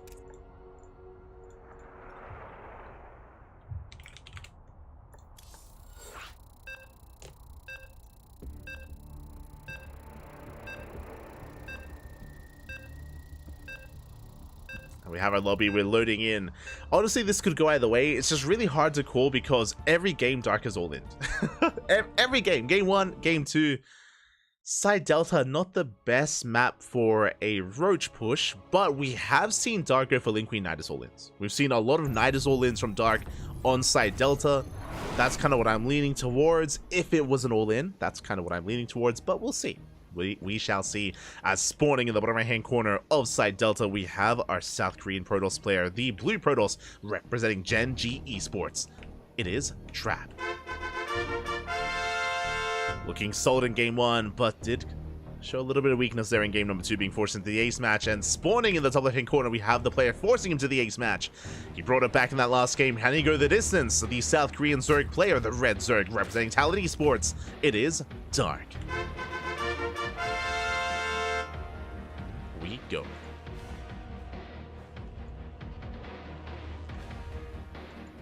As Dark is going hatch first. Going for the hatch first opener.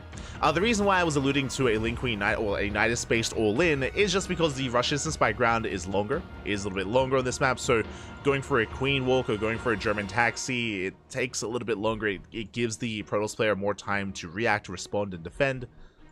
Speaking of that defense, I'm not too fond of the Glaive Adepts follow-up that we saw at a Trap. Again, I was referring to Fast Blink, which would have been a bit of a safer follow-up there from Trap, but again, I don't think he was really expecting aggression and expecting an all-in. He did see the early Roach Warren though, so it should have been in the back of his mind. We'll see. We'll see how our players approach this, as we have a gate expand here out of Trap, and Dark is going for a hatch gas pool. Everything's looking normal for the time being. Again, what we're keeping an eye on for Dark at least is the gas timings, the Roach timing, whether he pulls out of gas, whether he stays in, when he pulls back in as well, to see if he does go for a fast layer, for example. So I feel like our eyes have to be on Dark.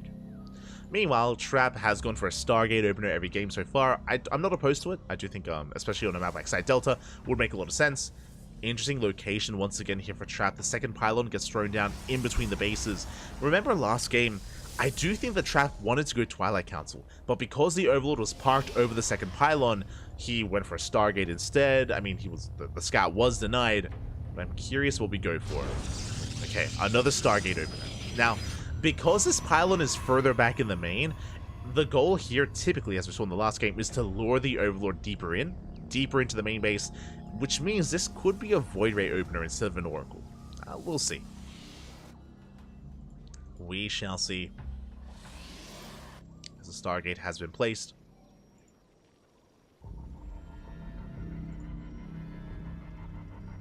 And we're still kind of in the tense moments of the early game here. Trying to read where we're headed. We have pulled out of gas, so link speed and no extra gas mining here from Dark. Not yet. Not yet. The Overlord is going to be rallied into the main. And yep, there's that Void Ray. As we mentioned, like, based on this Stargate position, it did look like a Void Ray opener, just because usually, if it's an Oracle, it's thrown down closer to the edge, just so it reduces the time it takes for the Oracle to get across the map. So it did scream Void Ray opener, and as a result, Trap should be able to securely kill 2 Overlords. The Overlord going into the main, and the Overlord outside of the natural. We might even get this 3rd Overlord. It's possible. We'll see if Dark gets away. We'll see if Trap goes across the map, or if he hunts down the scouting Overlords first. So if Trap goes across the map, or if he hunts down the scanning Overlords. Ooh, and Trap actually doesn't see this 2nd Overlord. Because the Void Ray goes out first, we haven't really confirmed. We're looking for it, though. And we rally on in, and it looks like we should barely find it. Yeah, the Void Ray will find that 2nd Overlord. Did see it, but it looks like Trap has not. Ooh, a bit of an oversight there from Trap. The Void Ray may have spotted it, but Trap didn't notice it himself, so the Overlord will survive. Big moment here for Dark. This does mean that the follow-up scout is going to be easier. Meanwhile, fast layer. Remember what we mentioned about a Link Queen Nidus all in? We've pulled back into gas. This is what, a 4-minute layer timing. We have Queens amassing, we have Lings. We don't have a Roach Warren yet, but the Adepts will scout the lair. Yeah, big scout for Trap. He is aware. And the Lings will be able to shut down the Adepts. And what's it going to be? 2nd gas geyser's on the way. More Lings are flooding forward. It's got to be the Nidus, right? I mean, we have that Overlord, so may as well use it. It's honestly, it's very possible that because this Overlord survived somehow, some way. I mean, that's a solid way to actually get a Nidus into the main. Eva Chamber gets thrown down. 2nd gas geyser is getting saturated. And there it is, Nidus Worm here at the natural. Oh, Trap is gonna get punished for not finding this Overlord. Alas, we do get a surround. Adepts get caught out. Lings, they hit the 3rd base. Interesting. So it's not just going to be a Ling Queen Nidus all in. It's going to be Ling Queen Bane. That I was not expecting. But yeah, Bane the Nest has been thrown down.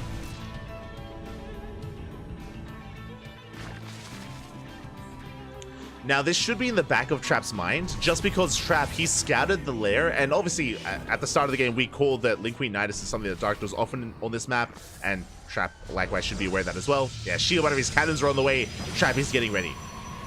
And he does spot the Nidus. Yeah, the Nidus is spotted. But it does finish. Lings, they come in for this round. The shield battery a little bit too far back. Oh my god, and so many Stalkers go down. A mass around. Yeah, good 2 to 3 Stalkers do get shut down immediately. And now we can back up, and there's that Nidus into the main that we did mention before. Again, that Overlord coming in clutch. Banelings are morphing in, and Trap, he doesn't notice. There's no warp in, there's no reaction, there's no response. The Nidus does finish. Queens are trickling in. Yeah, we just avoid the 3rd base, and there's nothing in the main. The upgrades, they will finish. They barely will finish, but we have controlled the main base and controlled the production. The Aptosis pylon! No! The pylon goes down, 4 gateways get depowered, and just like that, no production! 2 gateways. 2 gates is all we have left. No production here, or barely any production for Trap. And we deny Blink! 1 second! No shot! Oh my god, Blink gets denied! 1 second away from finishing! I just assumed it would complete! Oh my god, and with that, we're snowballing out of control. Dark gets control of the main base. It gets us around on the Nexus. Bailey's, they zone away the army. We have some force fields, we're running out. We do run out. And we will shut down those sentries. We're going for the probes. We don't quite make it in. We do! Oh my god, we somehow slip by.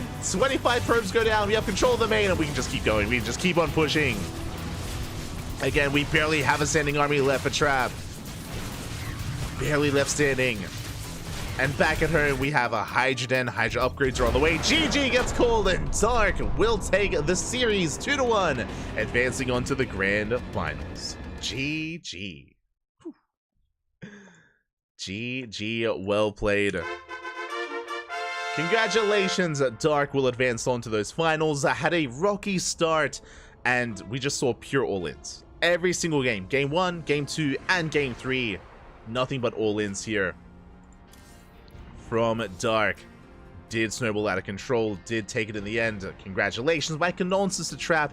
Again, it was so unlucky. We mentioned it at the time that that Overlord living, that may have been the catalyst, that may have been the sole reason why Dark went for the fast lair and went for the Link Queen Nidus all in.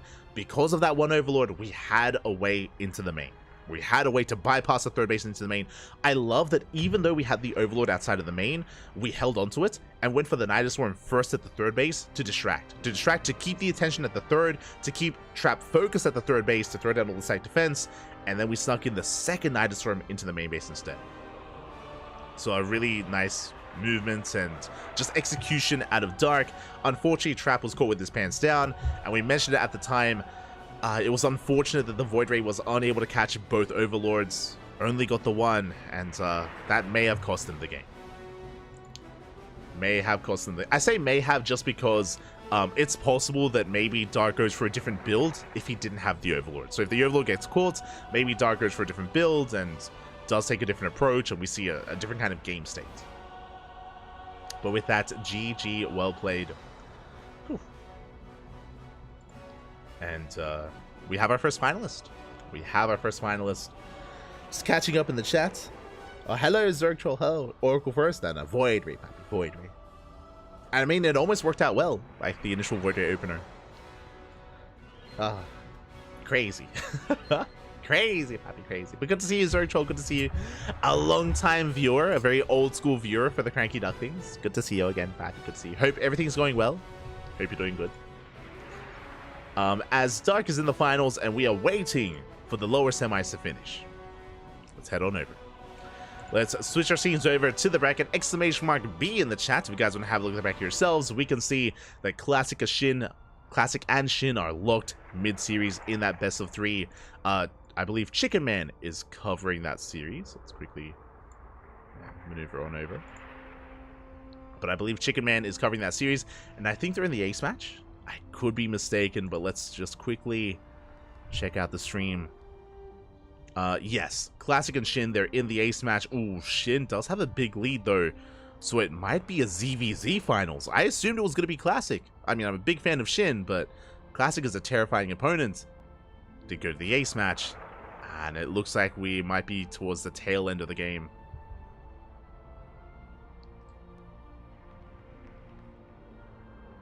Yeah, we might have that ZVZ. But yeah, again, check out Chicken Man's channel for the conclusion of Classic versus Shin. Once that series wraps up, we will have the grand finals. Have those finals. Thank you, sir. Thank you. Less than 3. Less than 3. Much love, Pat. Much love. And we should get our predictions ready as well.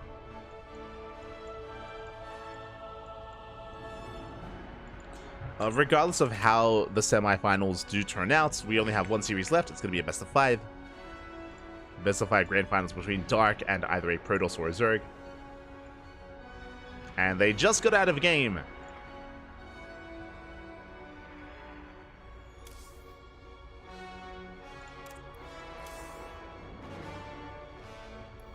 Just got out of game, and we are getting ready. Do we have a result? I should have been watching Chicken Man stream. I should have been watching. I think it's Shin, right? I think. Yeah.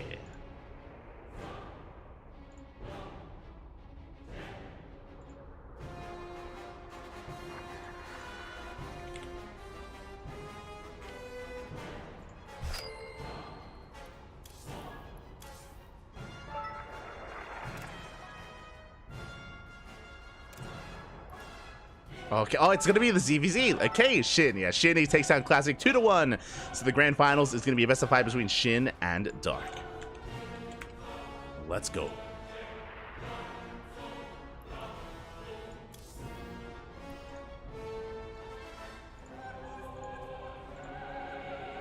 It's going to be that best of 5. I believe Shin is on team... Sorry, his own Gaiman Gladiators, yeah? Yeah. Gaming gladiators.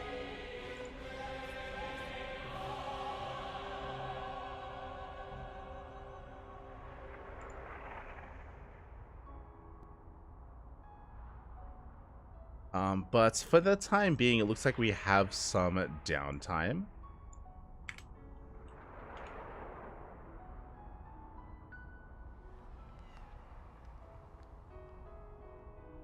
Yeah, we have some downtime, so we're going to be going on a short break, and when we return, we will have the grand finals. It shouldn't be a long one. The vetoes are very quickly underway.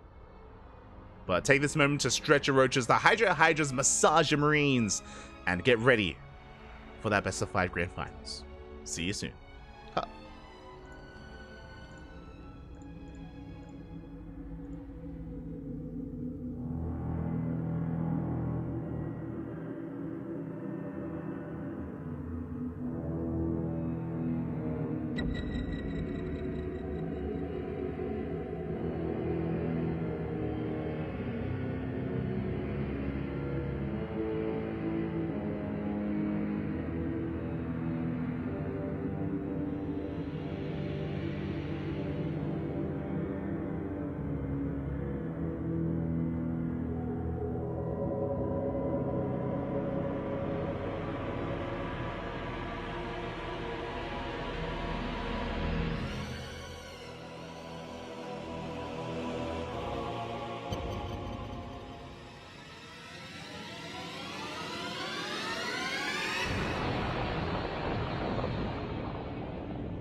Welcome back, everyone. Welcome back to the grand finals of the Korean StarCraft League of the KSL week number 57. Whew, it's been a pretty intense tournament so far, and we've made it to the ZVZ finals for the first time in years, Pappy, in a long time. A ZVZ finals for the KSL. It's crazy. I think for the first time in 2024. But we're jumping on in. If you're in the chat, predictions. Get your gamba going, as predictions are open. Place your bets on who you believe will be this week's champion. It's going to be a tough one to call, especially in a ZVZ mirror matchup. But here we go, spawning in the bottom right-hand corner of side Delta. We have the South Korean Zerg player, the Red Zerg, representing Gaimin Gladiators. It is Shin. And spawning in the top left-hand corner of side Delta, we have the other South Korean Zerg player, the Blue Zerg, representing Talon Esports. It is Dark. Here we go. Have our best of 5, we have our ZVZ, and so far, hatch first. We're going what looks to be a hatch gas pool standard opens for the time being, but I'm sure that chaos will ensue at multiple points in this series. Both Dark and Shin are quite aggressive players. They're some of the most aggressive players, aggressive Zerg players in Korea, more so than Solar, more so than DRG, more so than Su. Shin and Dark are always so willing to just throw caution to the wind, to be in your face at all moments. And we'll see if that means a chaotic series, or if they kind of bounce off each other and we end up entering a more macro game state in these ZVZs. It's possible. It is possible. As for now, we do have our hatch gas pools, standard openers, settling into 2 bases, and we'll see where our players take us from here. We'll see if either player decides to stay on 2 bases, bearing in mind that side Delta has a unique feature, has the ramp leading to the natural. This does mean that you can wall off on 2 bases, make use of this high ground, and go 2-base Roach and skip the Lingbane phase of the game. Otherwise, we should just be expanding, taking a third, and entering the Lingbane phase of ZVZ.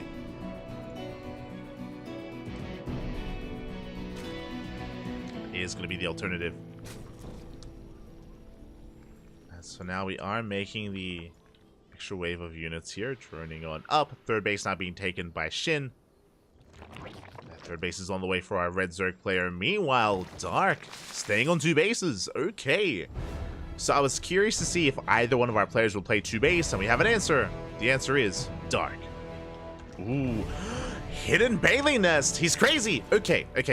So a lot's happening right now. A couple of things. One, Shin is going for a standard hatch gas pool into a 3rd, and it is so important for Shin to scout the Bailey Nest. If Shin fails to scout the Bailey Nest, Shin will most likely cancel his own and go into Roaches. And if he cancels the Bailey Nest against a Lingbane all-in from Dark, then Shin may just fall over and die. He needs to scout. He needs to scout, needs to confirm. Lings are dipping on forward. The Queens are in position to deny the scouts. And Shin does confirm the lack of expansion. He cancels! I mean, this is the correct thing to do. You are meant to cancel against 2-base Roach, but as we can see, it's not 2-base Roach. It's an all-in. It's a Lingbane all-in, and Shin will not have Bailings! Uh-oh. And now he knows. Now Shin does confirm. Lings are flooding across the map. 3rd base now being taken. And Dark is sending everything across the map. Shin, can he wall off in time? Evo Chamber has arrived. Does wall off. Does catch a Queen, though. Yeah, the Queen is caught out, and Dark, he does get on top of the 3rd base. Queen goes down. 3rd hatchery under fire. We do see Shin now exposing himself, pushing out onto the map. Bailing's coming in from behind. Up. And the first Bailing is started. 2nd Bailing. Up. Barely not. Decent connections. The Queens are getting surrounded. The Queens are shut down. No more Bailings welding in. And Dark, he's breaking through. He's breaking through. No more Queens. The wall is open. And we have broken into the natural. We want to hold on to that Bailing. We don't want to waste it. Don't want to waste the Bailing. Again, no more Queens to defend. The Bailing is denied, and it looks like Dark has done it. He's caught a Shin with his pants down. The Bailing, oh my god! We deny the massive connection as we tap out. GG, and Dark takes game number 1. Whew. GG. A very spicy game there out of Dark. Again, winding it back a little bit to explain what happened there. Dark, he basically faked 2-base Roach. He faked 2-base Roach. He didn't take a 3rd. He stayed on 2 bases.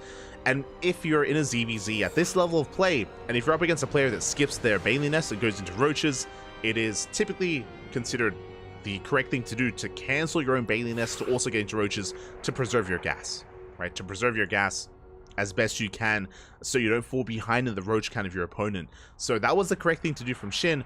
Unfortunately, he was working with incomplete information. He was unable to scout behind the main base, and he wasn't able to confirm that it was a Link Flood and a Baneling Bust, and Shin got caught out.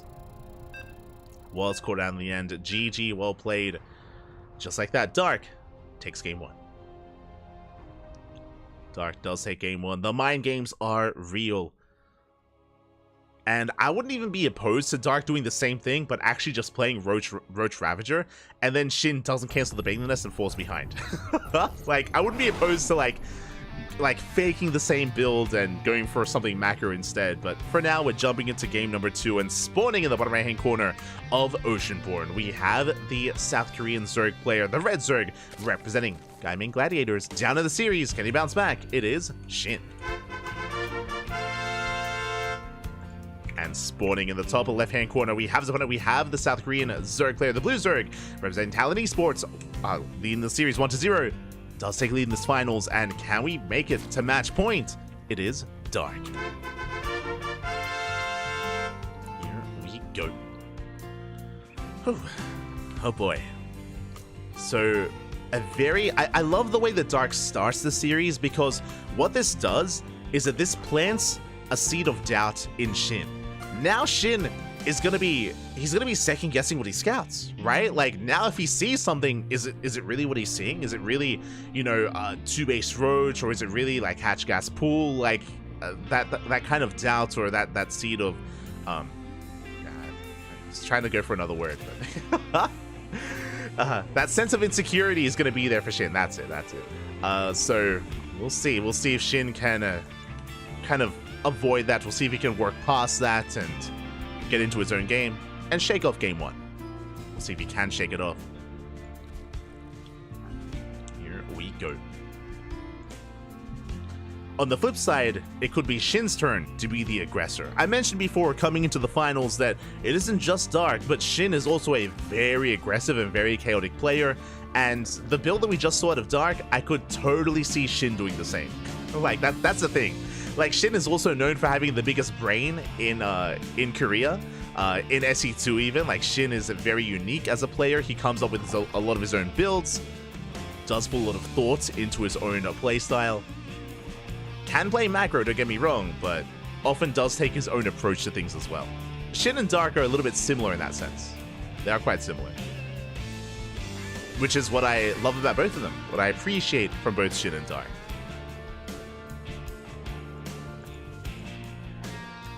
But now, Link Speed is on the way. We are getting into Link Speed. Dark, a little bit faster to pull back into gas. Interesting. We'll see if that leads to anything. As we do see Shin taking his third, Dark should be doing the same. No third base for Dark. And he did pull back into gas a little bit sooner. Are we going for the same build? Are we playing 2-base Roach, or are we faking 2-base Roach? Bailey Nest gets thrown down for Shin. And Dark, what's the plan? The scouting lings are cleaned up. Do we actually play 2-base Roach this time? Like, again, I really like this out of Dark, because this looks like what he was faking in game 1, basically. This is what Dark was faking in game 1, and now he's actually doing it. There's that Roach War, and there's Eva Chamber he's walling off. Again, it perceived to be 2-base Roach. Shin is aware, and again, Shin should cancel the Bailey Nest, but after what happened in the last game, he might keep it, which would be a better thing for Dark. So do we cancel or do we keep it? It looks like, yeah, we keep Dark, he's living in Shin's mind rent-free. Bailey Nest finishes. This is inefficient for Shin, but it is safer. So if you remember, I mean, canceling the Bailey Nest did kill him. Go for a big Link Flood. Boys are being pulled. We save the Queens. Very nice response here out of Dark. But the Queen is low. He wants it. He wants the Queen. Up, and he gets it. Hey, the Queen does go down. Nice catch here from Shin. Does get the one Queen, does deny mining time. Dark doesn't lose any workers, but a Queen does fall. The Bailing doesn't get much done. So we have a bit of a give and take here. A little bit of a give and take. At least Shin was able to get something done with those links, but that was 15 links for 1 queen. That was a brutal trade. And now Dark is taking a later third base. And again, Dark, the goal of this build is to avoid and skip Lingbane. We're working towards a Roach push. Now, whether this leads into full 3-base saturation or a 2-base all-in, yet to be determined. We'll keep an eye on Dark. We'll keep an eye on the drone count. At any moment, he could go for a +1 2-base Roach all-in and go for a +1 timing, or he could just work on +2 and drone. And Dark has options. Dark has options. Back at home, Shin does have the economic advantage because he does have the faster third base, so he's droning up. Ooh, but Shin, that's a lot of roaches. That's a lot of roaches early on. And Shin, do you see? Okay, we have a lair. We do have a lair. We have roach speed on the way. Dark rushing into oh, okay, we're good. I was like, Burrow? He's crazy. Okay, Burrow is cancelled. Don't you worry. Overseer is scouting, is trying to get eyes on the gas saturation. Changeling is denied. But Shin is trying to figure out, is it an all-in or not? And likewise, Shin, he's cutting workers at 49. He's not making any more drones yet. Shin making pure Roach. Dark splitting off his units. Now we have Burrow on the way. And tunneling core Roaches. Darky does catch 2 drones. And Shin's all in. Okay, Shin is all in. Shin has had enough responding to Dark. He's had enough reacting. Instead, he wants to force Dark to react to him. So Shin is going to be cutting at 47. Roach's lings are amassing. This should be a speed and +1 timing here for Shin. Now the problem is that +1 is already done for Dark. He's working on +2, working on of course, Carapace.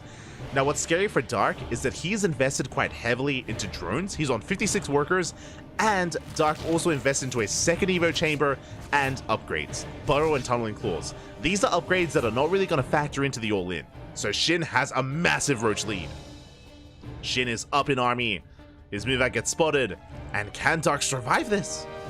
Again, Dark, has he been too greedy? Has he droned up too much? Has he teched up too much? The army has arrived. Dark buying some time. Massing up roaches. And Shinny goes for the dive. Ooh, one of the biles does connect. And Shin does take a bow to the face. And Shinny's droning! He does pull away. He does back off. Shin, he has missed his timing. And this droning for Shin is brutal because now Dark, all these upgrades are about to kick in. Dark is going to get into +2, he's going to get into 2-1 upgrades, a massive upgrade lead. Dark already had the economic advantage as well. And Shin, he's in trouble. Shin is in trouble here as the all-in was lackluster. He's trying to macro up. Dark is already there. Even using Burrow to just heal up his roaches, top them up. And now can use them to harass. But now just hunting down more of these overlords. Supply blocking Shin! 4 overlords on 5 overlords on the way for Shin. We're gonna get another. And Dark now has a massive supply lead. Again, earlier that push was the best chance that Shin had, and he missed it. And Dark got away with so much greed. Now Dark is pushing in. Shin up against the wall. We avoid the piles. We just don't even care. We go for the kill. Yeah, the Ravagers are exposed. Ravagers are going down. And Shin is being broken. GG gets called. Dark takes a 2-0 lead. Whew. GG. And again, I love how Dark approached game number 2 as well. Again, game 1, he faked 2-base Roach. Game 2, actually went 2-base Roach, and if you remember, Shin did invest heavily into Lingbane early on, trying to catch Dark off guard. Didn't do so in the end. It wasn't quite worth it. Initially, I imagine the failed Lingbane aggression, because he only got the 1 queen, is what led into Shin going for the all-in, is what led to him just cutting workers early on, but wasn't able to make use of it, did miss his timing. In the end, Dark did defend, he did survive, he bought enough time, and the series might just end here and now. We're loading into game 3. Dark is up 2-0. I'm hoping for a longer series. I'm hoping for a back and forth. But so far, the builds of choice have been... the builds have been rough for Shin. Getting caught with his pants down in game 1. Likewise, unable to catch Dark with his pants down in game 2. Who's going to be the aggressor in Game 3? That's what I'm curious about. Who's going to be the aggressor? As we're loading in to Ghost River. Oh boy. This is where both players double down. As spawning in the top left-hand corner of Ghost River, we have our South Korean Zerg player, the Red Zerg, representing Gaming Gladiators. It is Shin.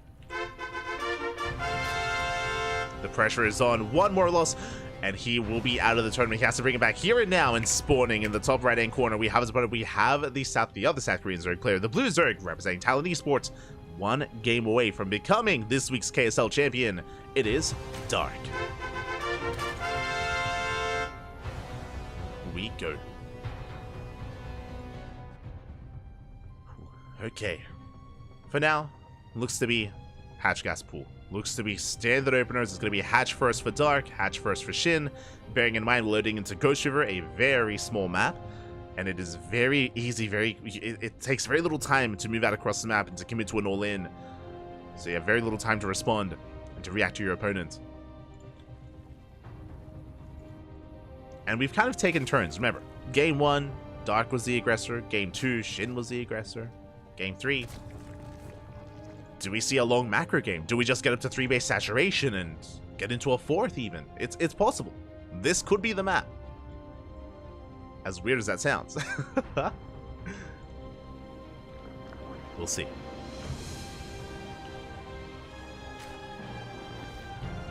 I see Pecoeta in the chat. Just keep saying seed. You're an animal, Papi. You're an animal. Este Pecoeta. Ay, ay, ay. Not like this. Juke and jiving. Exactly. Hey, you get it. You get it. The Juke's back.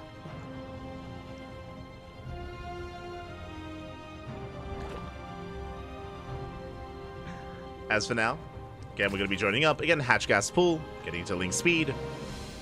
And we'll keep an eye on the 3rd base timing. We will keep an eye. This series so far, Dark has not opened up 3 Hatch. He's avoided that 3rd base. He's been playing 2 base every single game so far. I mean, he took a 3rd eventually last game, but not when it came to the initial opener. We'll keep an eye on them. Meanwhile, when it comes to Ghost River, the reason why we could see a bit of a longer game here is because of the defender's advantage. In a sense, especially in a longer game. Never mind! Oh my god, we're rushing into a lair! That was not an option. I was like, Ling Flood, 2-base Roach, 2-base Ling Bane. That is an insanely fast lair here from Dark. And extra gases are being taken as well. It is going to be 2-base. We're going to be staying on 2 bases. We're being very tech heavy, rushing into a lair. And we'll see where Dark takes us. Meanwhile, Shin going for a standard opener. Hatch Gas Pool into a 3rd. Bailey Nest has been thrown down. And we will not need a Bailey Nest. So Shin, he should be canceling this if he's able to get a read on what's going on. We'll see if Dark can deny the scouts. Eva Chamber and Roach Warren. Again, we're revealing 2-base Roach. But with the fast lair, this can be for an all-in. This can be for really fast Roach speed. And we just commit to an all-in. Or we could do something crazy and go 2-base Muta. Now, I'm not fond of 2-base Muta on this map. That sounds insane. There's a cancel. Okay, this time Shin, he cancels the Bailey Nest, throws out his own Roach. He's going 2-base Muta! He's crazy! Oh my god. Okay. It is 2-base Muta. He's lost his mind. Now, the reason why I mentioned that I'm not too fond of 2-base Muta is because the punish hits so quickly. As soon as Shin realizes what's going on, if he has a Master Roach army, he can counterattack so fast, and it's going to be a tough hold. It's going to be a tough hold for Dark. Now, what I love here, Dark is showing the upgrades. Dark is showing +1 range and Roach speed. This makes it look like, obviously, fast lair, but it makes it look like he's investing into Roaches, and it makes it that much more difficult for Shin to realize there's a Spire. Does make it more difficult. Now, it's possible that Dark lets this finish. He could cancel these upgrades and just make as many mutas as possible, but especially because of the map, I think it is wise to only make like 6 mutas. 6 mutas to harass, 6 mutas to have map control, to hunt down overlords, to contain the opponent, and then we get into Roach play, and then we expand and take a 3rd base. That's how I assume that Dark is going to approach this, is more of a macro setup. The Spire is done. Mutas are on the way. can see Dark is setting up for the third. Yep, there we go. Third base is being taken. Meanwhile, Shin back at home has somewhat droned. Light saturation at his own third. Playing it safe, amassing up his own roaches. Wings. Oh, their scout is denied. But did they spot the mutas? Oh, that was close. I mean, now they know. Now the mutas reveal themselves. And again, only a handful of mutas. And this is just for map control. This is just to hunt down overlords. And from here, Dark needs roaches. Otherwise, he will die to the counterattack. Speaking of, this is the army we're amassing. Now, Shin is droning, throwing down spore crawlers. Shin is not going for a counter push. Not yet. And we are going to be entering a longer game. How many mutas did we make? Only 3. I assumed it was going to be 6. The reason why I said 6 is because 6 mutas is enough to one-shot drones. But instead, we're only going for 3 mutas. Again, only for map control. That's all we want. So very light commitment here to mutas. Ooh, as Dark is making more roaches. Shin getting supply blocked. Okay, there we go. I was looking to see if Dark was going to saturate. He is now saturating his third base. He is behind in workers. Dark can't really threaten the mineral lines, not with 3 mutas. Like, 3 mutas is not enough to really do much to the drone count of Shin. Lings, they confirm the drones are coming out. And Shin, I love the idea of, oh my god, we do see Dark going for a bit of a run by it. Does dive in, does catch a queen. But Dark is going to be shut down. He cannot keep up. Shin just has far too much of the ground. And again, Shin has a massive economic lead. I love the idea of Shin punishing Dark and going for a big counterattack. Shin and catching roaches. But doesn't move out, respecting the mutas. Hydroden is on the way. This tells us that Shin plans on defending. This tells us that Shin plans on just droning, getting his third base, getting a fourth, and getting into Roach Hydra. And that means Dark has time to build up. Well, as I say that, here comes the push. Okay. We're getting into Hydra production, but Shin is moving out, and Dark is going to be in trouble. I don't think Dark can survive this. Like, mutas, we're getting back into muta production, but there's just so many roaches. There's just too much here. Yeah, we're stepping forward. We're going for the main army. We ignore the third base. We're going for the kill. And the mutas will eventually clean this up. But eventually it's not fast enough. And we get into the final queen. Into the mineral lines as well. Drones are falling. Yeah, drones are going down left and right. We peel off some roaches. We hit the third base. At the same time, Dark goes for a certain counterattack, but we have Hydra reinforcements back at home. And GG gets called. Shin, he does fight back and does put a point on the board. GG. Whew. We will not have a 3-0. And again, I'm really not fond of 2-base muta on this map. I feel somewhat vindicated in my thoughts. Solely because of the rush distance spike round. Solely because of the rush distance, because that counterattack from Shin hits so fast. It hits so hard and so fast. It doesn't take long at all to move out. So, yeah, last Dark was vulnerable. He had a late third base. He only had a handful of mutas, much lower roach count, and Shin did punish. But I do appreciate the creativity out of Dark, because it caught me the hell off guard. Like, I was like, he's crazy. And he is crazy. It was a wild move going 2-base muta, and I love that we at least saw that here on Ghost River. But now we're getting into a larger map. Okay. What I was gonna say here, I would not be opposed to mutas on Alcyone. Alcyone is gonna be coming up next, one of the larger maps in the map pool, one of the largest maps in the map pool. But I don't think it's necessary. Like, I feel like on a large map like this, we could see some macro. We could see our players build up and even get into a 4th base saturation. Well, not 4 base saturation, but 4 bases. We could see some proper Roach v Roach. We'll see. It's been a chaotic series. It's been crazy. It's been crazy. And spawning in the top right-hand corner of Alcyone, we have our South Korean Zerg player, the Red Zerg, representing Gaimin Gladiators, fighting back and putting a point on the board. But he needs one more game. One more game to force the ace match. Can we bring it to game 5? It is Shin. And spawning in the bottom left-hand corner, we have his opponent. We have the South Korean Zerg player, the Blue Zerg, representing Talon Esports. It is Dark. Here we go. Okay. Oh, pull first. Oh my god. Okay. Okay, Shin. He's cooking. Let him cook, Bobby. Let him cook. Dark going for the goal. Oh my god. They're all crazy. They've all lost their minds. Okay. Dark is rushing into the goal base. Meanwhile, Shin with the pull first can punish this.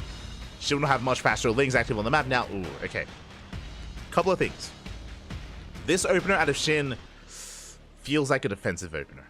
It's pull, hatch, gas. What does this mean? Late Ling speed. Ling speed is going to be later. Baneling is going to be later as well. We will have earlier Lings, that is true. Can this punish the gold? That's the question. That is the big question here for Shin. If it can, then it's going to be worth it. And from here, typically, because the gases are so late for Shin, this is going to be initial Ling opener, into an expansion, into 2-base Roach. We skip Ling speed. We skip Ling speed. We skip Banelings because gases are so late anyway, and we just wall up and go into 2 bases into Roach play. For now, Lings are moving out, and the Overlord does confirm the expansion. Ooh, and Dark is still working on that spawning pool. This looks like almost a hard counter. Even the drone, we're gonna mine through. He's, oh my god, I love this. Shin, he's cooking. Look at him go. He mines through the minerals, and the Lings they gain access to the expansion. He breaks on through into the other side. And he can even throw down a... Does he throw down a Spine Crawler? He does! Spine Crawler as well! Oh my god, it's all coming together. The Lings have arrived. And they're all trying to camp the eggs. They don't quite get this around. Don't quite get it. And again, the hatchery under fire. Queen is on the way, but the hatchery's getting so low. And Dark, I don't think he can save it. Yeah, we canceled. Yeah, he does cancel the Queen. The hatchery goes down. We cancel the Spine Crawler. We don't need it. And we race back home. And now all Shin has to do is defend, and Dark, he's stuck on one base. He's stuck on one base. Bathing Nest gets thrown down, all in. Dark is going for an all in, and Shin, all he needs to do, wall up. He needs to wall up and throw down the Spine Crawler, and he's going to be okay. We just need to defend. Easier said than done.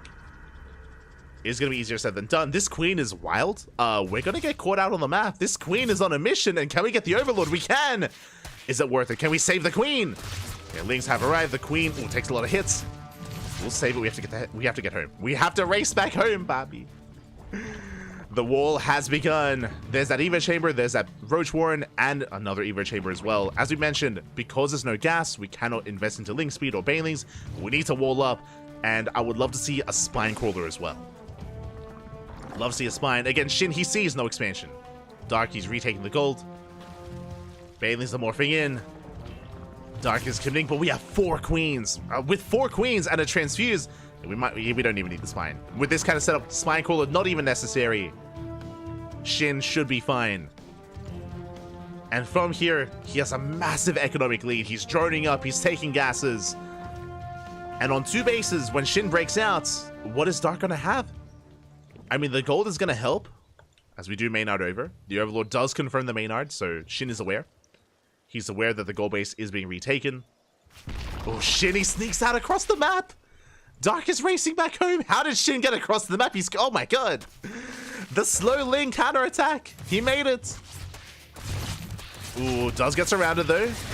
He gets 1 drone, but he won't get much more than that. Very nice control by Dark. Very nice defense. Dark not losing anything here. 1 drone. 1 drone for 10 Lings. Oh, that was pretty slick. So very nice crisis management here from Dark. Meanwhile, across the map, this is what's important though. This is what's terrifying. The +1 timing. The +1 Roach timing from Shin. Oh boy. Lair is on the way. That's going to be for Roach speed. Lings, they take down the Tumor. Take down the Tumor. You can see Dark trying to stabilize, taking another expansion. Prioritizing mining here at the gold. Evo Chamber on the way. This might be for +1 Carapace. We'll see what Dark works towards. And Shin, he's already joined up to 45. He's at 2-base saturation. He's already fully saturated on 2 bases, and Shin is amassing Roaches. Oh boy. Here we go. Roach speed is on the way. I'm pretty sure +1 range will finish before Roach speed, so we might just move out with +1, and Roach speed will finish like halfway through the fight.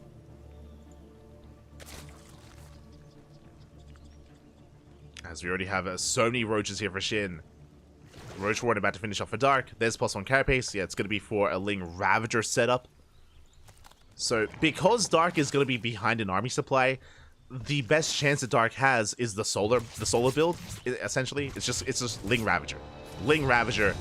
The goal here is to surround the Roaches of Shin. If he can lock down the Roaches of Shin with Lings, and if he can bow down the Roaches with Ravagers, then even with a smaller army, then Dark could pull something crazy off, but Dark needs time. He needs time to build up.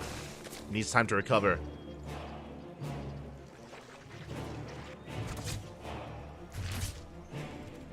And Shin is still building up that Roach army. Likewise, Dark just committing to Roach production as well.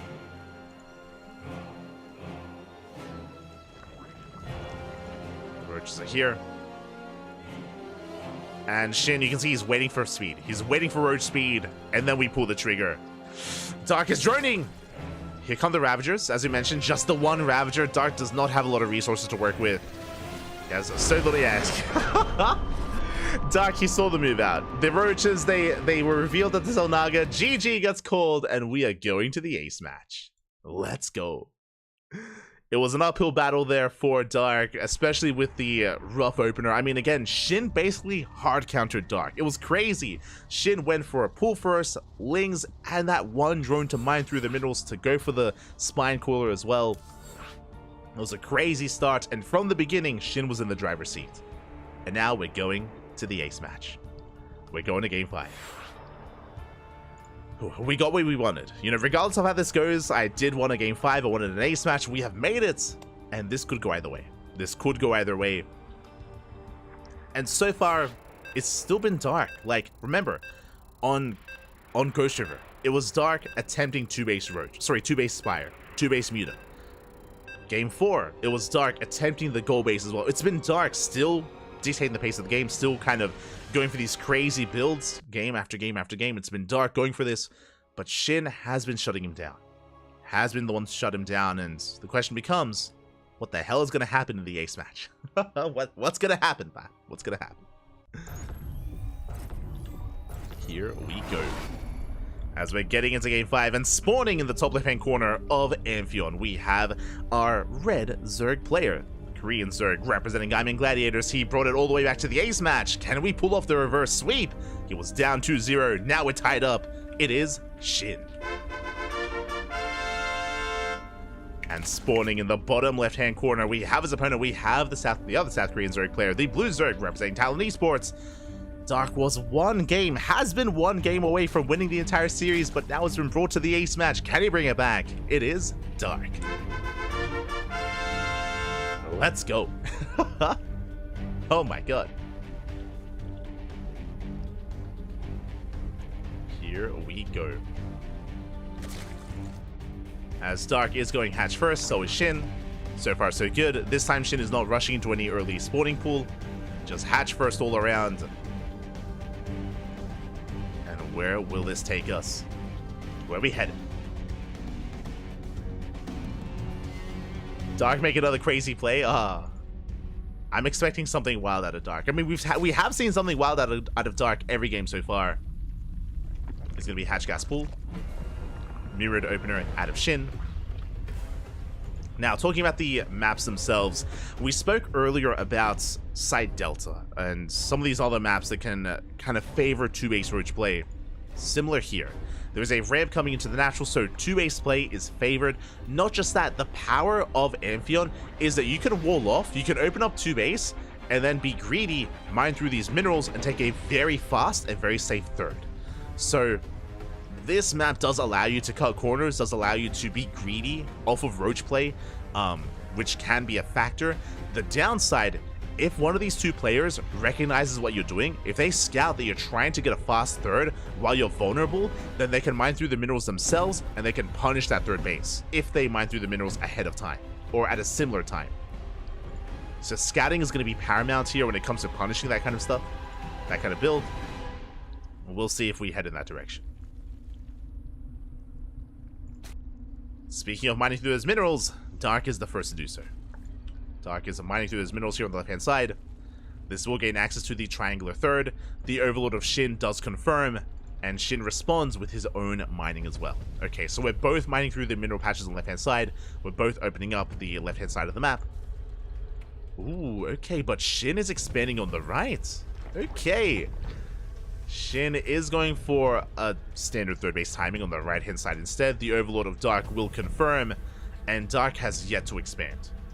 But this may just be because Dark is waiting to open up and expand on the left-hand side instead. That's a lot of links. That's a lot of links for Dark. Are we just link flooding? We're still in gas though. Interesting. We're still mining gas. So this looks like a link flood, and it is a link flood, but we are mining gas, so I'm getting mixed signals, Papi. I'm getting mixed signals here with what the gas is going to be spent on. Regardless, we're massing links. We're massing up links. There's multiple entries here into the base of Shin. And we're pushing on the right-hand side. A massive link flood. Dark is committed. Shin does spot it. He spots the link flood. Can he wall off? He's going to try. Does go for a quick wall. No Bailey Nest. Makes sense. No Bailey Nest here for Shin. And Dark is going for the third. Going for the third hatchery. Likewise, Dark doesn't have a Bailey Nest himself. Just Ling versus Ling. But we have those queens to help support. The hatchery is getting low. Yeah, Dark, he's getting the surround. Gets enough of the Lings. Gets enough of the queens as well. And Dark, he catches out Shin. And is this how the story ends? Is this how the finals end? We got a full surround. We're still going for the base as well. 3 queens have fallen. 2 drones and the third base. Yeah, massive loss here for Shin. If Dark even out trading the Lings. Oh my god. And the Ling flood is paying off. And Dark, he's still making more Lings. 10 more Lings in production. Evo Chamber gets thrown down. Dark taking his own third base.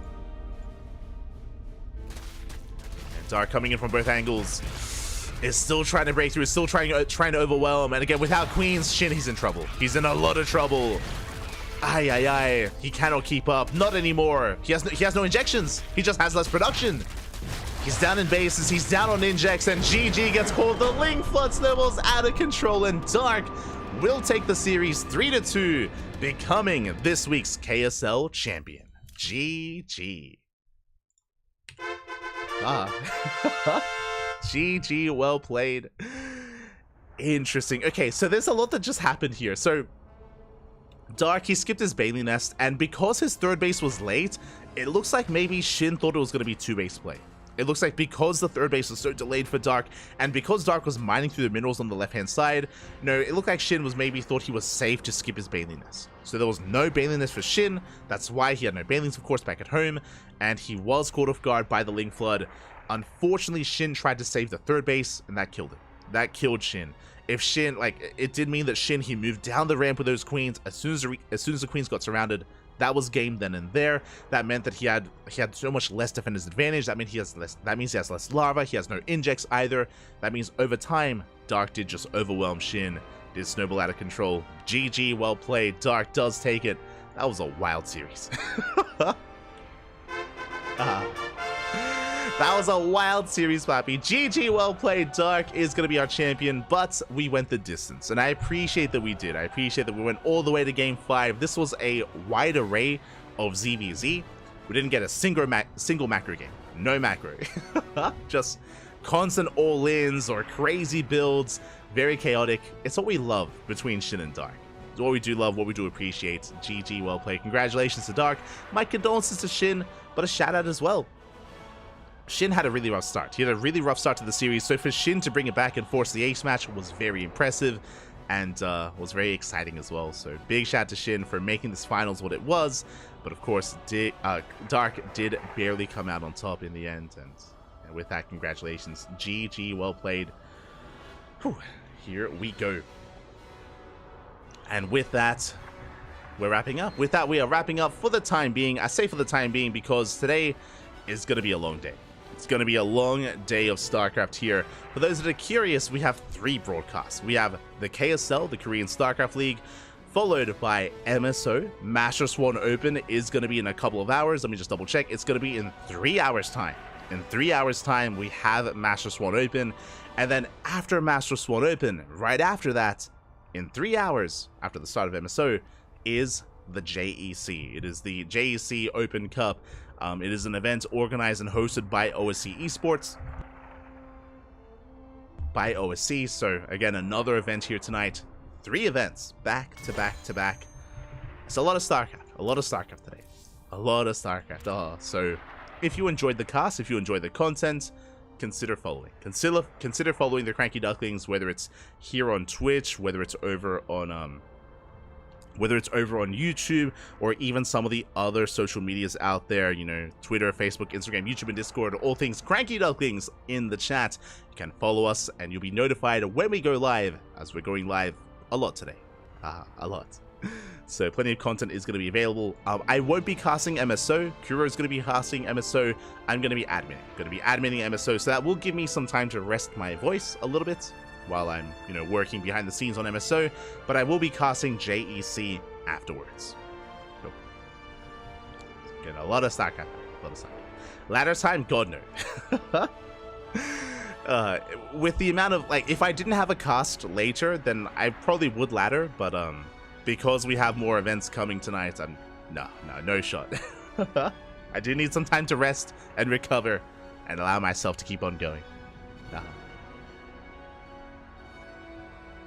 But with that, hope you all enjoyed yourselves. Hope you all had a great time here tonight.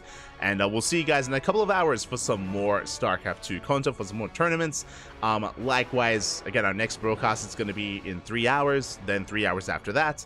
And tomorrow, we're going to be live with the Sparkling Tuna Cup in just over 24 hours.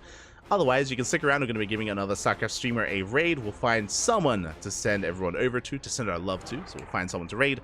Otherwise, thank you for watching. Thank you for the support. We'll see you guys later on this evening for some Master Swan Open StarCraft. Otherwise, oh, and very quickly, if you want to help support the tournament, of course, !KSL. !KSL in the chat. That is a link to the Patreon of the Korean StarCraft League. We have our own Patreon to support our tournaments. Likewise, the KSL have their own Patreon as well to support the Korean StarCraft League, to help boost the prize pool, to grow the event, and to allow for it to continue on as well. It is funded by the community, for the community. So if you want to support Korean StarCraft, the Patreon is the place to be. Otherwise, yeah, we'll see you guys in a couple of hours. Until then, thanks for watching. Until next time, hasta luego. Ciao, papi, ciao. Hasta luego.